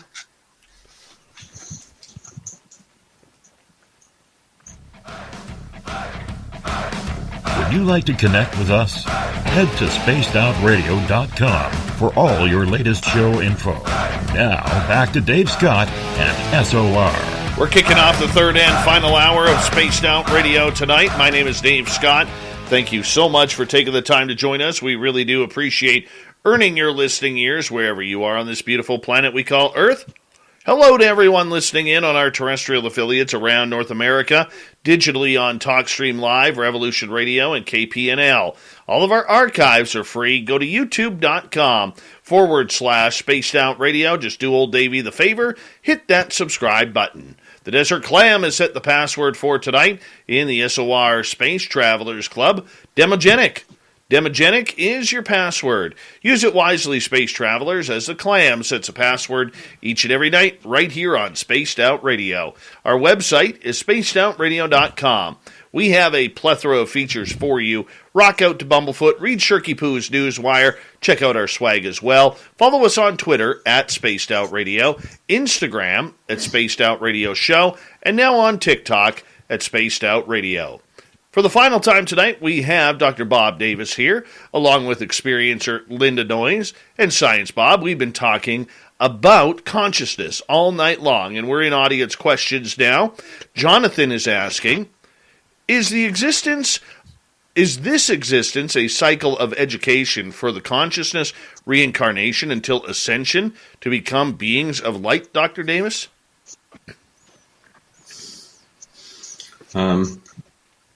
That's a good answer as any. It's quite possible there's some preparatory phase we have to go through. Maybe there is some learning from our mistakes, before that happens, successfully. I don't know. Again, the things you're saying, you're coming from inside. And I appreciate the question, Jonathan. You had that kind of personal insight. A lot of people who have these kinds of experiences ask those kinds of questions because it makes sense to them. And thus, we are on an evolutionary scale. Look, our bodies evolve physically over time, right? Assuming there wasn't any genetic manipulation, just a missing link. But nevertheless, maybe spiritually too, innately, brain-wise, we also evolve. Maybe we have some innate sense of spirituality. Call that an ascension. It will be more spiritual, more aware. We learn through more science, learn through more meditative practices, learn through more, but it generates more questions, leading to that very insightful question. I wish I had the perfect answer to you, and I can't lie. I wish I did. I wanted to add that 1 billion Christians praying, hoping to ascend, and billion Buddhists meditating daily, wanting to reach nirvana and ascend. There's got to be something to this. That's how I feel about it. Well, that works for me. That works for me. Follow-up question from Jonathan here. Let me just find it here. Where did it go now? Where did I put it? Here it is. On death, do we go to another dimension awaiting the next rebirth? We don't have any evidence for the answer. All we know about death is what clinical definition is: flat EEG for 20 seconds or so, then you're dead. that's even controversial, the clinical definition of death. So, well, whether or not, so we don't know. The only thing we know is that people pierce some kind of veil, that another dimension. So we don't know if there is rebirth. People, however, anecdotally talking about past life experiences. But here again, we need that subjective essence of what they're getting at and trying to prove it quantitatively, which is not possible because the concepts of triviality is physical based. So when people say something, it's often like prove you're in love. You can't objectively quantify it in a sense. So in a physical way. So we're talking about a nebulous thing in that regard. Next rebirth, people talk about it, and I tend to believe them because it's coming from very well-balanced, sane individuals from all walks of life. And I have to go with that. So changing my concept of what evidence I should ascribe to, literally. You got to be careful because we all make those errors in inductive reasoning. And that's a struggle I face, being a left brain and then this right brain stuff coming in and everything in between. Billions of Asians believe in reincarnation.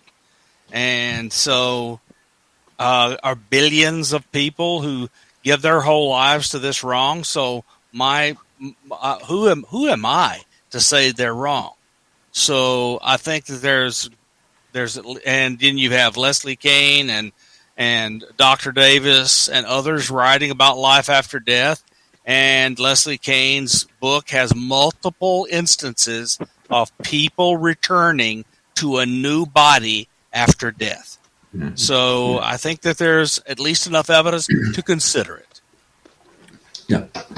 All right. Larry wants to know, what can be a security risk that the government doesn't want the people to know about? Science Bob? That is one outstanding question, and it is the top of my list. What would cause the government to go crazy with Roswell and just trample all over people's rights? In some cases, claim that they murdered people. I mean, come on. What can be so awful that they would go to that extreme? So, do I think something is being covered up? Yes, I do. But I don't know what it is. Bob Davis, you want to take a shot at that one? Yeah, it's not my area of expertise. It's Grant Cameron kind of stuff. But there's ample evidence of that. The MIBs, the threats, people being told to shit. We heard all about that. So sure, and that's certainly part of the issue. And the government the powers that be have always been suppressing it because they can never figure out what it was, what it is, nor can they now. And they're in power, so they feel to protect the populace, as well to satisfy their egos, of course, and they don't want questions from the public because they don't have the answers. They know that if they come out and admit, UFPs are real and it's an intelligence that's interacting with humans, see, that's far more than what they're saying. We're gonna give some money here. We're gonna study it. Okay, we're gonna throw some things, technological things, database upgrades and all that sort of stuff. And positive move. But there's more to the equation. They know it's intelligence, and they're not going to come out and go that far and say that because, I'm sorry, I'm for disclosure.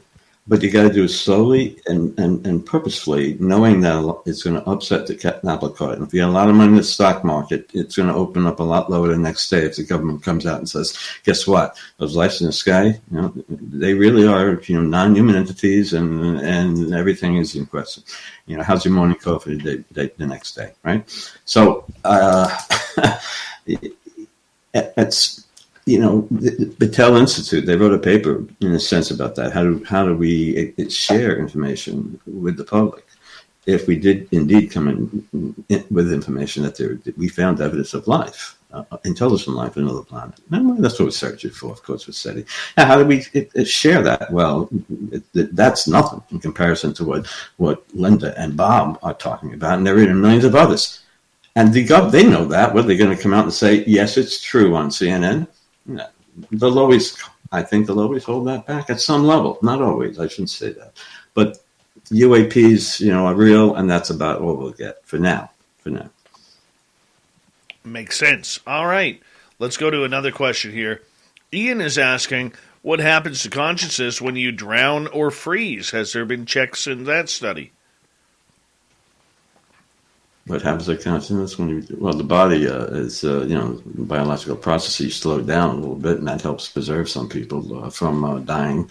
You don't fade to black as fast. Let's put it that way. What happens when you drown and freeze? I don't know. A lot of people report NDEs, of course, when they have that, or somebody coming to rescue them. You get those kind of interventions of those kinds of types. Not only medical healings that occur. Why some people are saved or turned to take the right turn, when otherwise they would have been killed. That kind of thing. We see these interventions. I don't know. Mm. And what happens to all I know is that some studies show that your intention can change water crystals. Okay, your intention can modify a laser interferometer in the up or down direction. We can go on and on, bore you all to death. We're all aware of that. Mental intention affects a lot of things. So, what happens when you drown in trees? I don't know. That's a good answer. I don't know either. I don't want to try to find out. Very true. Very true. We only got about a dozen minutes left in this show that's flying on by. Linda, for you, where do you want to see the study go from here?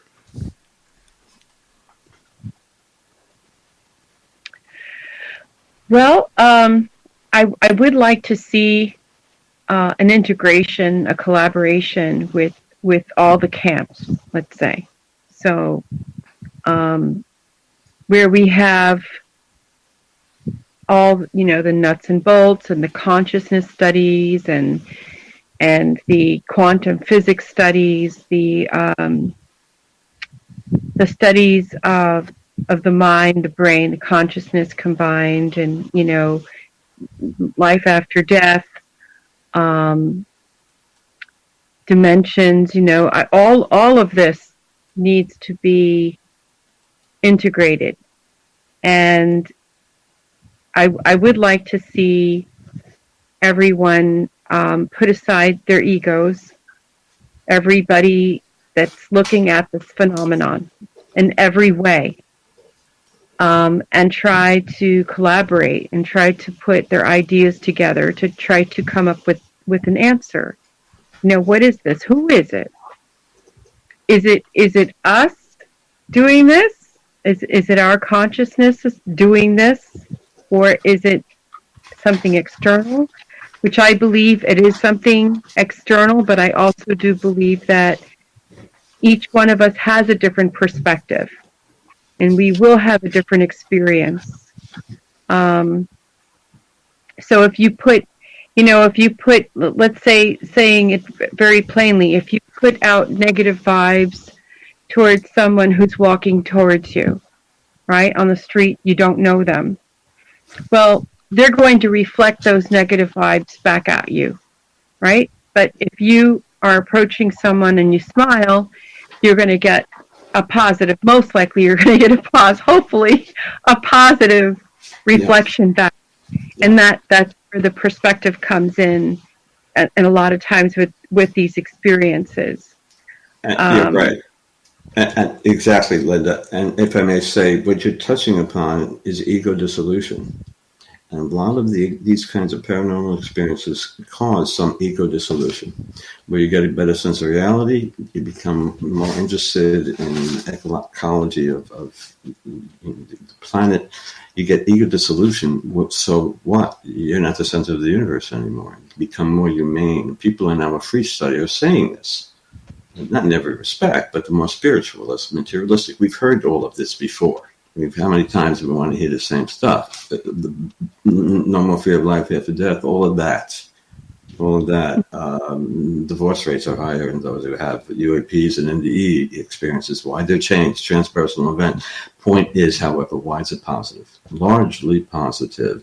And that gets at the heart of the issue. How can we understand what changes occur in the brain that causes this alteration in perspective? Is it reflected in the brain, for one thing? Does DMT get at it, as some people suspect it may? Who knows? But once we question reality, or once we're given a sense that reality is much more complex, it almost provides us with that unique insight to where we're more aware.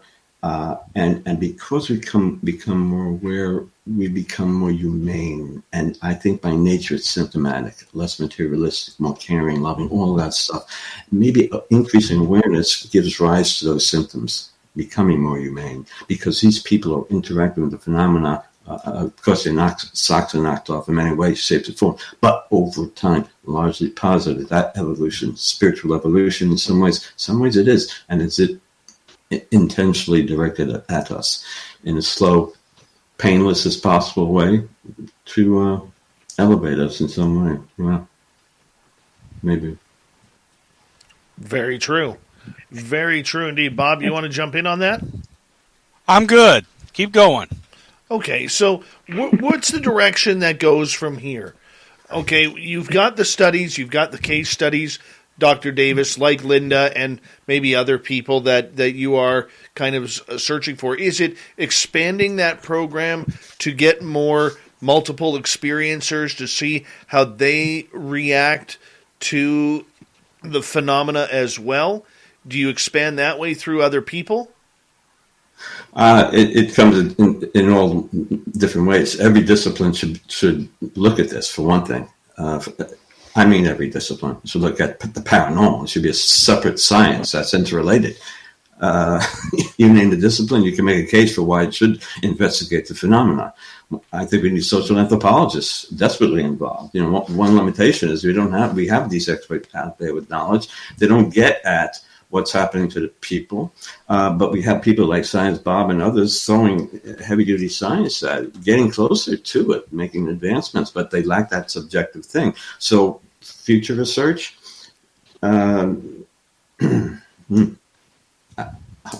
incorporate the science of the subjective with the physical, integrate it as best as possible. And you're asking a lot, but we're not going to get, I think, the true answers of all of this unless we do. And that's maybe the missing link in the math, that essence of consciousness. What are we really looking at? And where do you go for that answer? How do you come up with the answer when we're talking about something that's esoteric in nature? You know, that gut feeling. You put that in math. And Bob beautifully alluded to earlier when he said, when Linda was talking about her synchronicity, very moving. Of course, there's a very meaningful message there. How can it not be? Spiritual, conscious, transparent, whatever you want to call it. And she's an experiencer.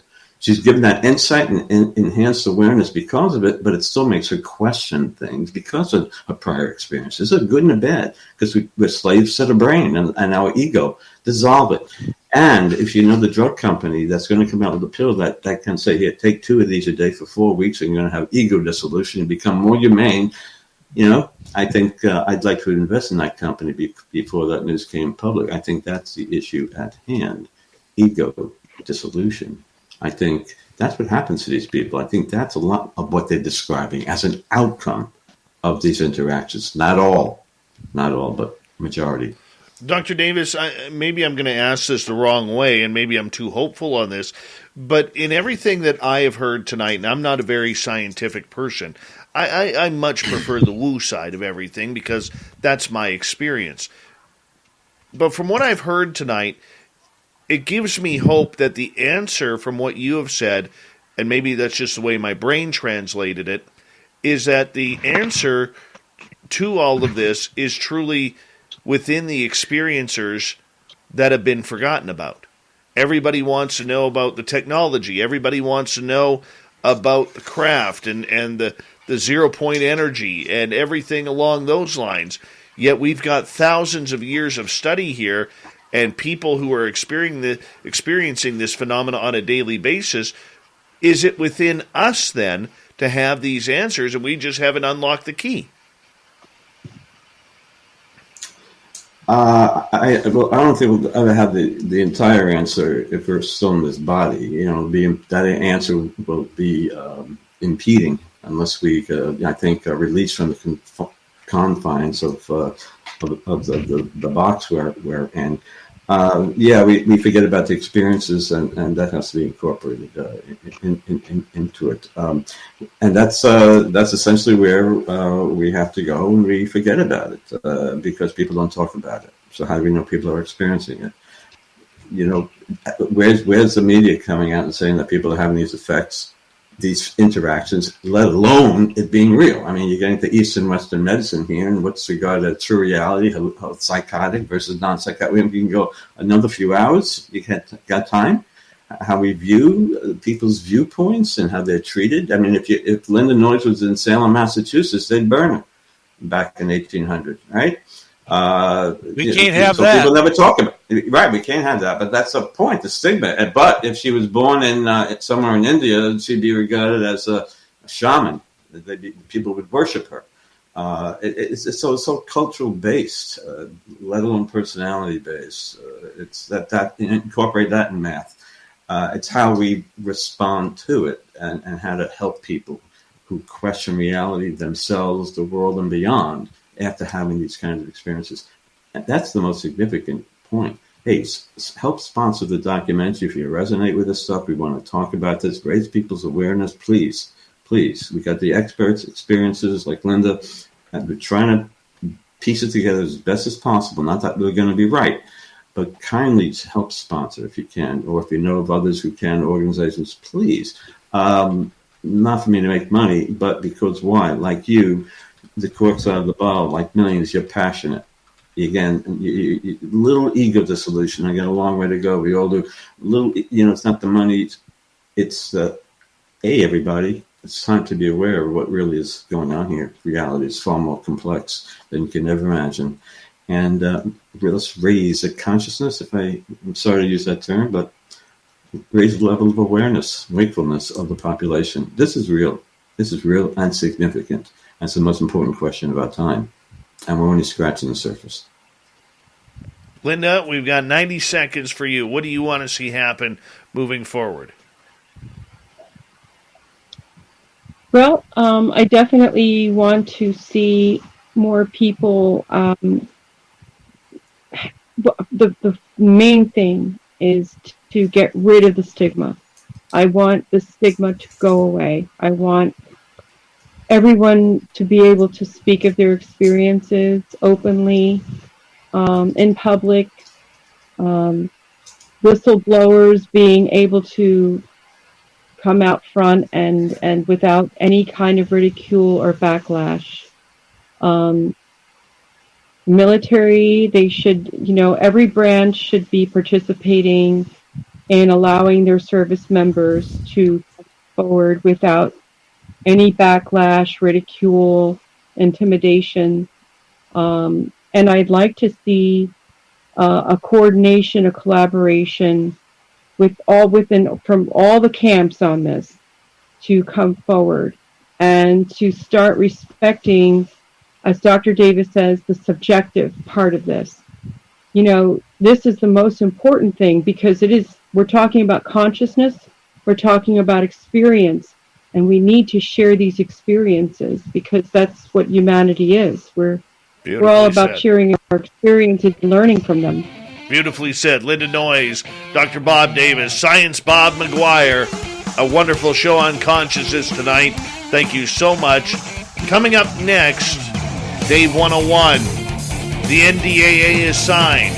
Where do we go from here, and is it good for the public? We'll be back right after this.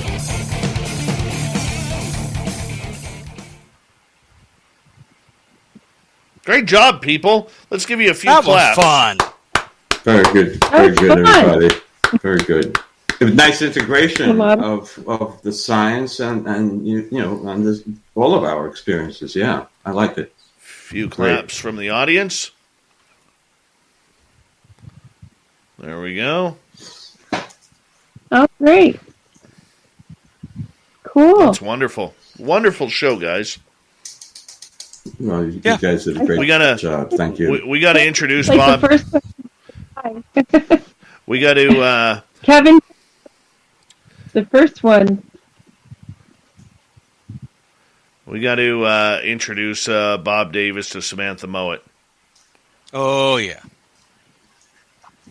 Who's she? Your dream. Wow. Your dream study. Your dream. It's, yeah. On command, on demand.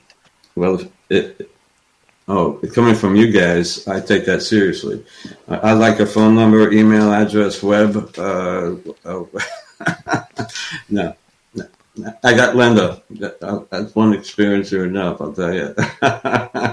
She's wonderful.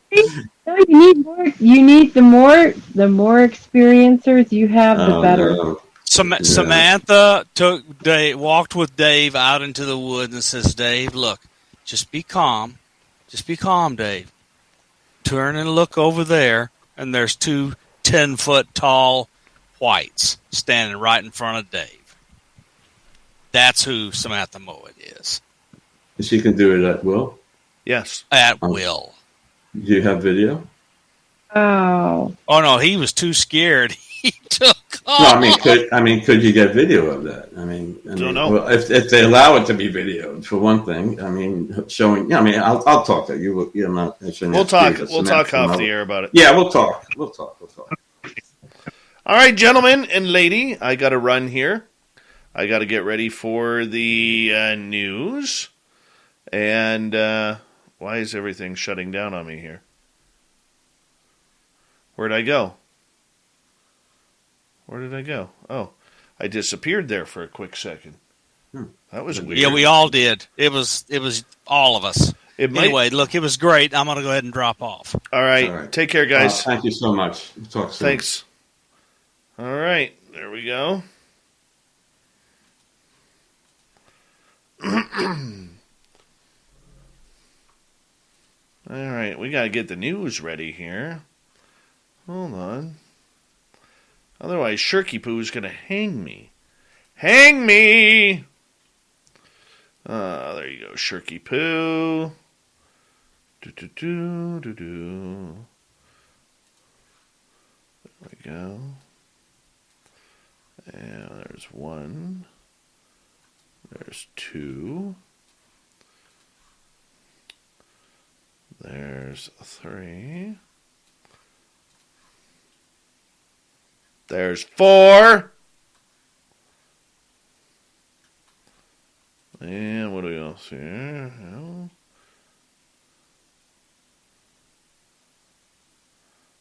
Let's see. There's 5. All right, we're ready. We are ready. It's going to be a good one. Oh, that's terrible hair. Terrible hair. Sorry about that. It's staticky out. I'm actually going to have to bring out my snowblower this weekend. I didn't think I would have to, but it's on. Got to fire it up. Bim Jim, how are you, man? What's the new blue thing beside the Buddha? That is my orb. My seeing eye orb.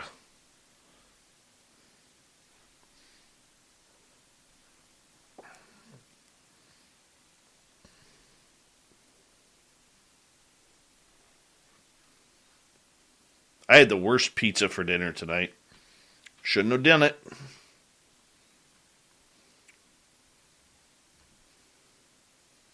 Should not have done it. Thurston Howell III, how are you?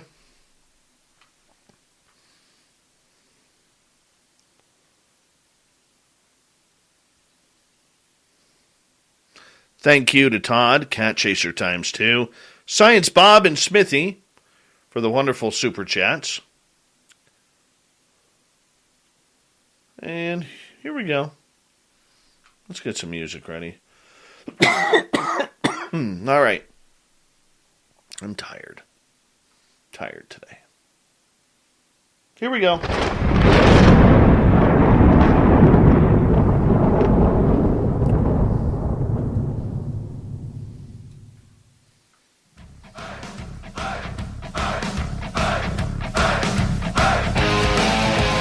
We rounded third. We're heading for home tonight on Spaced Out Radio. My name is Dave Scott. Appreciate you tuning us on in. Thank you for joining us. Want to remind you that if you missed most of this show or others, check out our free archives by going to youtube.com/Spaced Out Radio. Do me the favor, hit that subscribe button. Our website is spacedoutradio.com. We have a plethora of features for you. Rock out to Bumblefoot. Read up on Shirky Poo's Newswire. Check out our swag as well. Follow us on Twitter at Spaced Out Radio, Instagram at Spaced Out Radio Show, and now on TikTok at Spaced Out Radio. Let's get to it.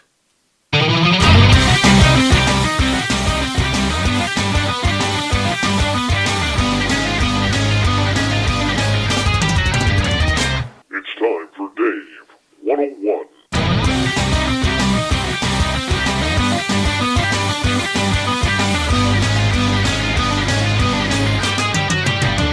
All right, the NDA is signed, and the government is now searching for UFOs in the United States. It all came down in a 700 million, billion, trillion, whatever number of gazillion dollar budget that the United States put forward. The only thing holding it back now is whether or not President Joe Biden will sign the bipartisan supported law and budget. He will. You know he will. And there has to be a lot of intrigue regarding the fact that taxpayer dollars in the United States are now going to fund UFOs. We are going to see the public, who actually pays attention to this stuff, literally start to question the sanity of the United States government. We are going to see people question whether or not this is money being spent to actually look for UFOs or to be hidden into other practices that the government does not want their citizens to know about. But whether you like it or not, and whether you're on the fence, like I am, this NDAA being signed is a good thing. I hate to admit that. I don't want to admit that. Because I don't want to trust the government on everything they have covered up for 70 plus years. I don't want to say this is good. I don't want to credit Luis Elizondo. I don't want to credit the work of Chris Mellon. But I have to. Because this is the closest we have ever come to an official disclosure. This is one of those moments that Stephen Bassett has been talking about for every week it was going to happen since 1992. Well, here we are 29 years later, and we are almost there. We have literally rounded third, and we are heading for home. What that home looks like, we have no clue.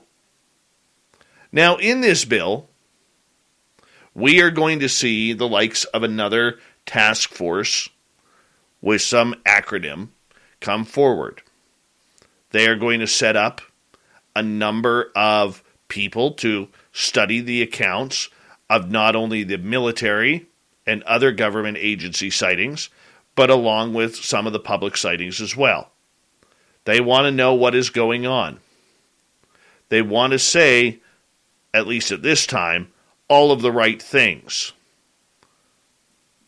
What I didn't like about the bill, and Senator Kristen Gillibrand mentioned this once again, is the threat narrative.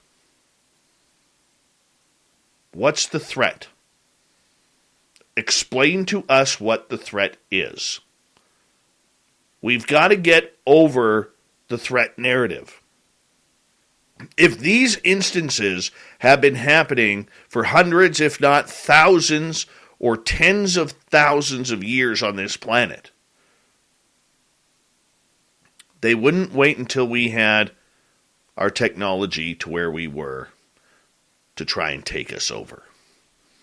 Last I checked, there has been no alien invasion. Maybe it's coming. Maybe that's the reason why that they are wanting to literally make this a subject that we need to talk about. Could be. What if the United States government got a date on when they, whoever they are arriving? It's interesting, to say the least. And this is only the beginning of it, people. This is only the beginning of what is going on. Except now it's going to be in the public eye. But here's another difficulty that we also have to remember. How much information are they going to tell the public? This is where I grind my teeth on it. This is not an open and transparent bill. There are going to be a lot of secrets that are kept. There are going to be a lot of stories and videos that we will never see. In other words, it almost feels like it's going to be business as usual. How can I say that? This was a good day. Of course it was. It was a very good day, and a giant step closer to what we all want, disclosure. I'm leaning more towards a confirmation right now, and I'm very excited to see how this plays out, not only with the media, but the government in general. I want to see what they're going to give us. I want to see what kind of information they're going to keep from us.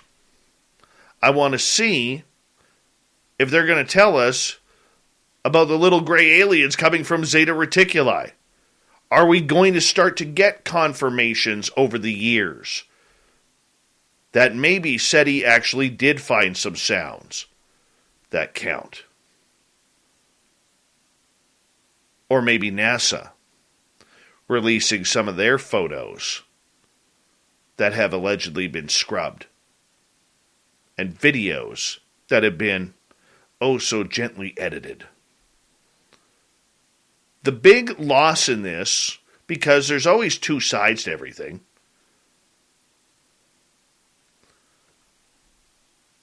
all right, the big loss in this is still for the public. The public is not going to get the information that they want.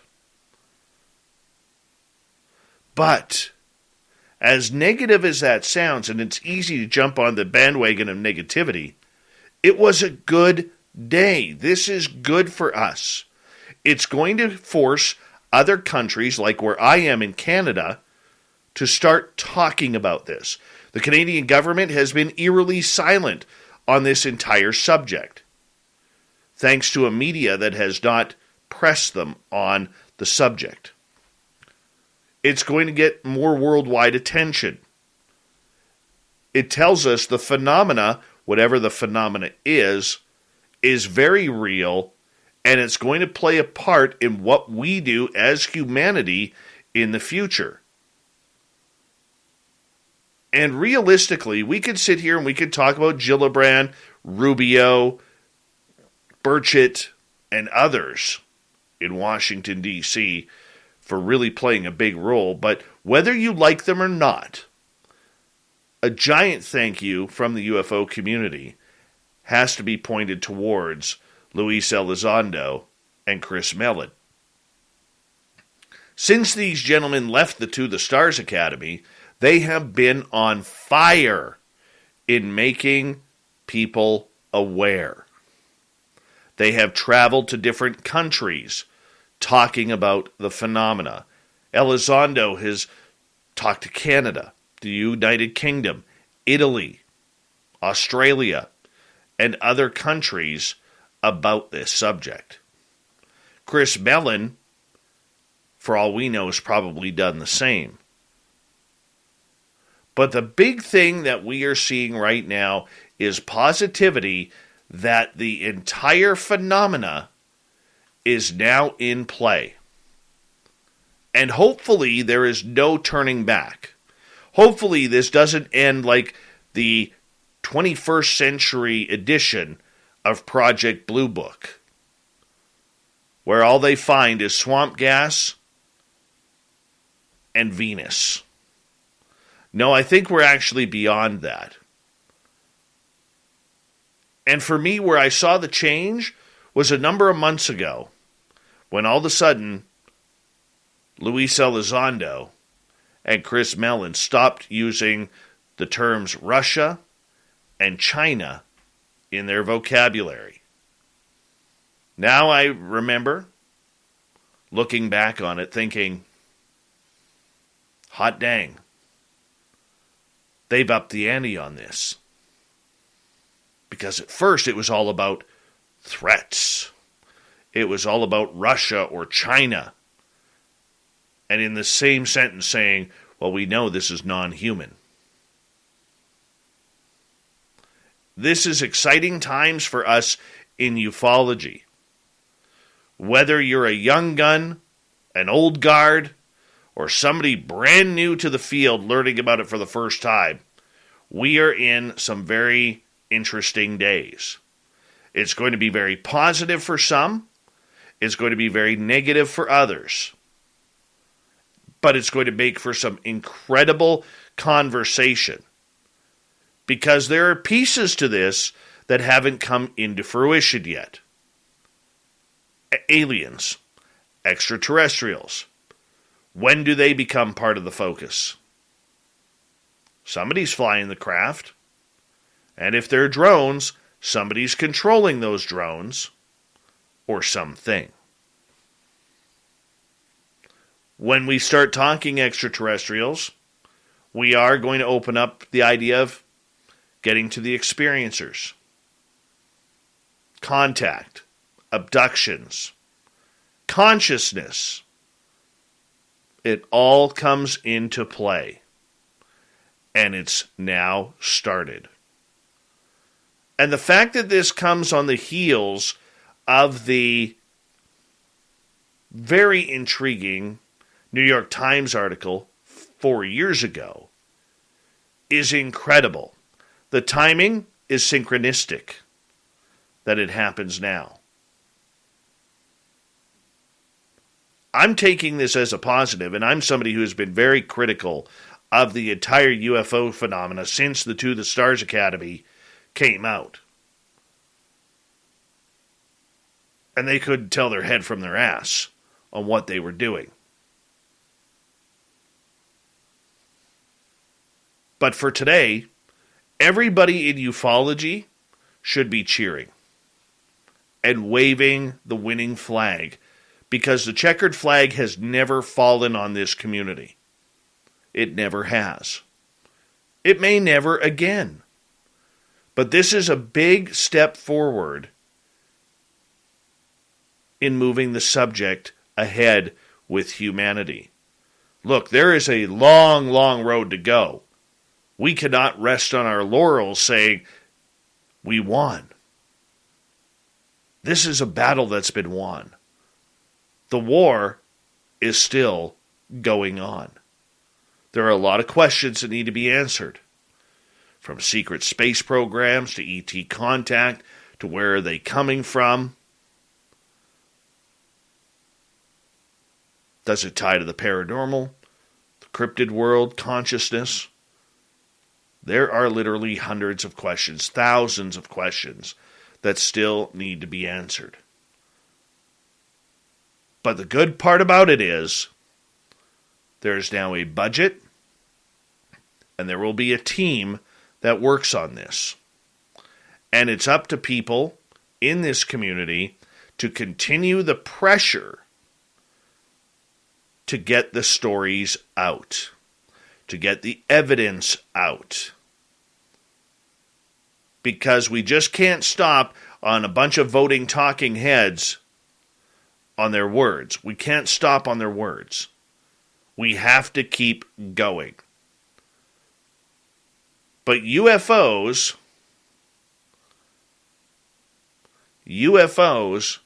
are officially on the table. And that, my friends, is a good thing. It's a step forward. It's a step towards positivity. If you're thinking you're going to get something right off the bat, like we got the UFO videos from 4 years ago, that will not happen. You will not learn about your experiences. We don't know what they're going to continue with the cover-up.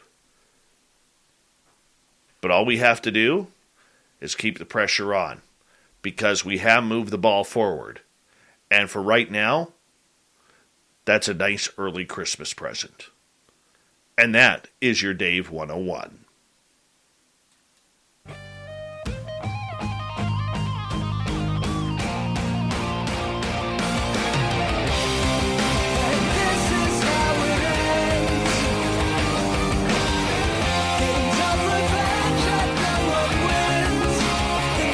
Let's get over to Shirky Poo's news. Here in British Columbia, a dog that went missing has been found 2 weeks later when she was spotted by staff at a ski resort. The owners of Luna, a 3-year-old Jindo dog, launched a search for the canine after she went missing from the Lower Lonsdale area of North Vancouver on November 29th. The owners hired a professional pet searcher and organized volunteer searchers on social media, but despite numerous reports of sightings, they were never able to find her. The family's luck changed, though, on Tuesday when employees at the Grouse Mountain Ski Resort followed paw prints near the Olympic Express chairlift to where Luna was hiding under the load platform. Gordon McNaughton, one of the 4 team members, was able to crawl under the platform to reach her and provided his sweater to keep her warm, the resort said in a statement. Resort officials said employees recognized Luna from the recent social media posts and were able to successfully reunite her with her owners. That is fantastic. That's a long run for that pooch. A long, long run. I've been to both places. Weird one in Texas. As a man who spotted evidence of wild hog activity outside his home decided to check his security camera footage, and man was he shocked what he saw. Literally dozens of the hairy hogs had visited overnight. Glenn Garner of Siena said he was walking his daughter to the bus stop when he saw the footprints and other evidence that the hogs had visited his yard during the night. I saw a ton of damage, he said. In our front yard, in our neighbor's yard, some of the houses down the street were hit worse than others.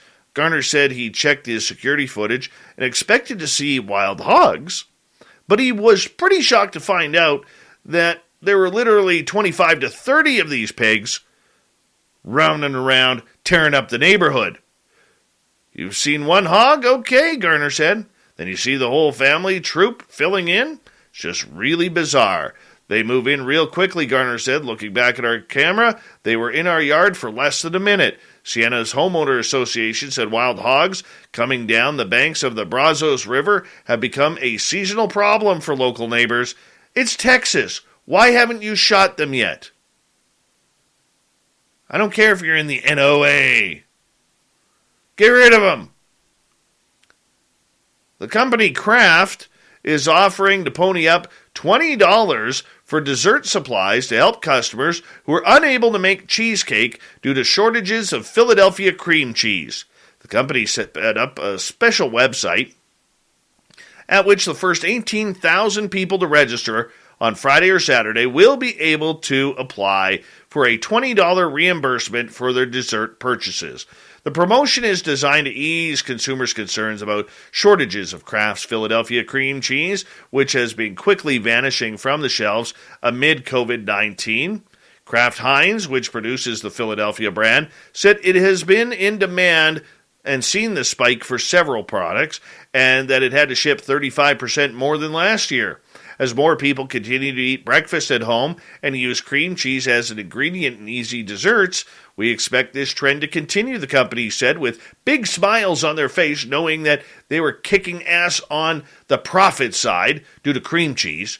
Bagel shop owners say suppliers tell them that the supply chain issues also impact the shortage, with some citing lack of containers and corrugated boxes used to ship the cream cheese to large customers such as supermarkets and bagel shops. Other theories have surfaced as well, including labor shortages at some plants and not enough truck drivers.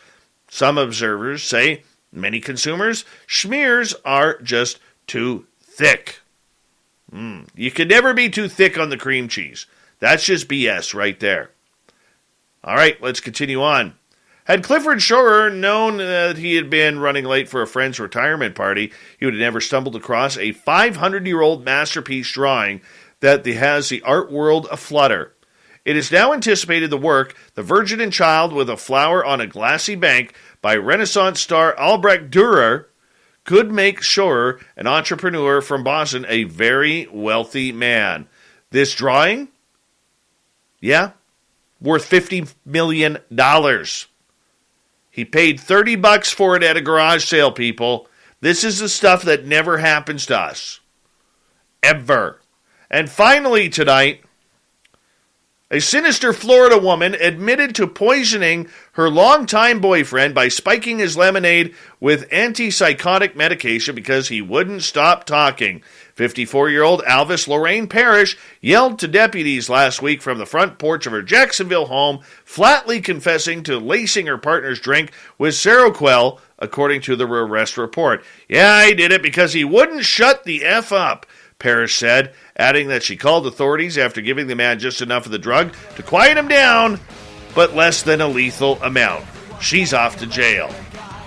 Thank you so much to everybody playing to the thought of the day. Dr. Bob Davis, Linda Noyes, Science Bob, hanging on out. It was a good night indeed. We got Mr. Ron Bumblefoot Thal bringing it down with Little Brother is Watching. Bumblefoot is the official music of Spaced Out Radio, rocking us in and out of every single show. Get your horns up for the guitar god himself. Special thanks to everybody sitting at home, at work, in your cars, wherever you may be. Thank you to everybody in our chat room tonight on YouTube, LGAB, Twitch, Revolution Radio, Spreaker, Facebook, the Space Travelers Club, and on Twitter at hashtag Spaced Out Radio.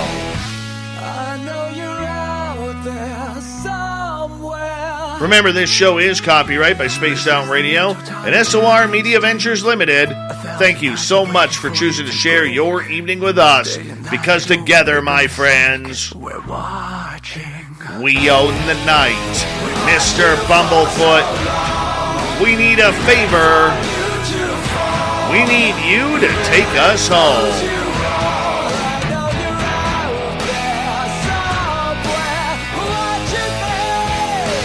Yes, the Woo Train has docked for the night, but soon, my friends, we shall ride again. Your seats are always available. Your tickets never expire. And if you want to bring a friend, we've got room for them too. Good night.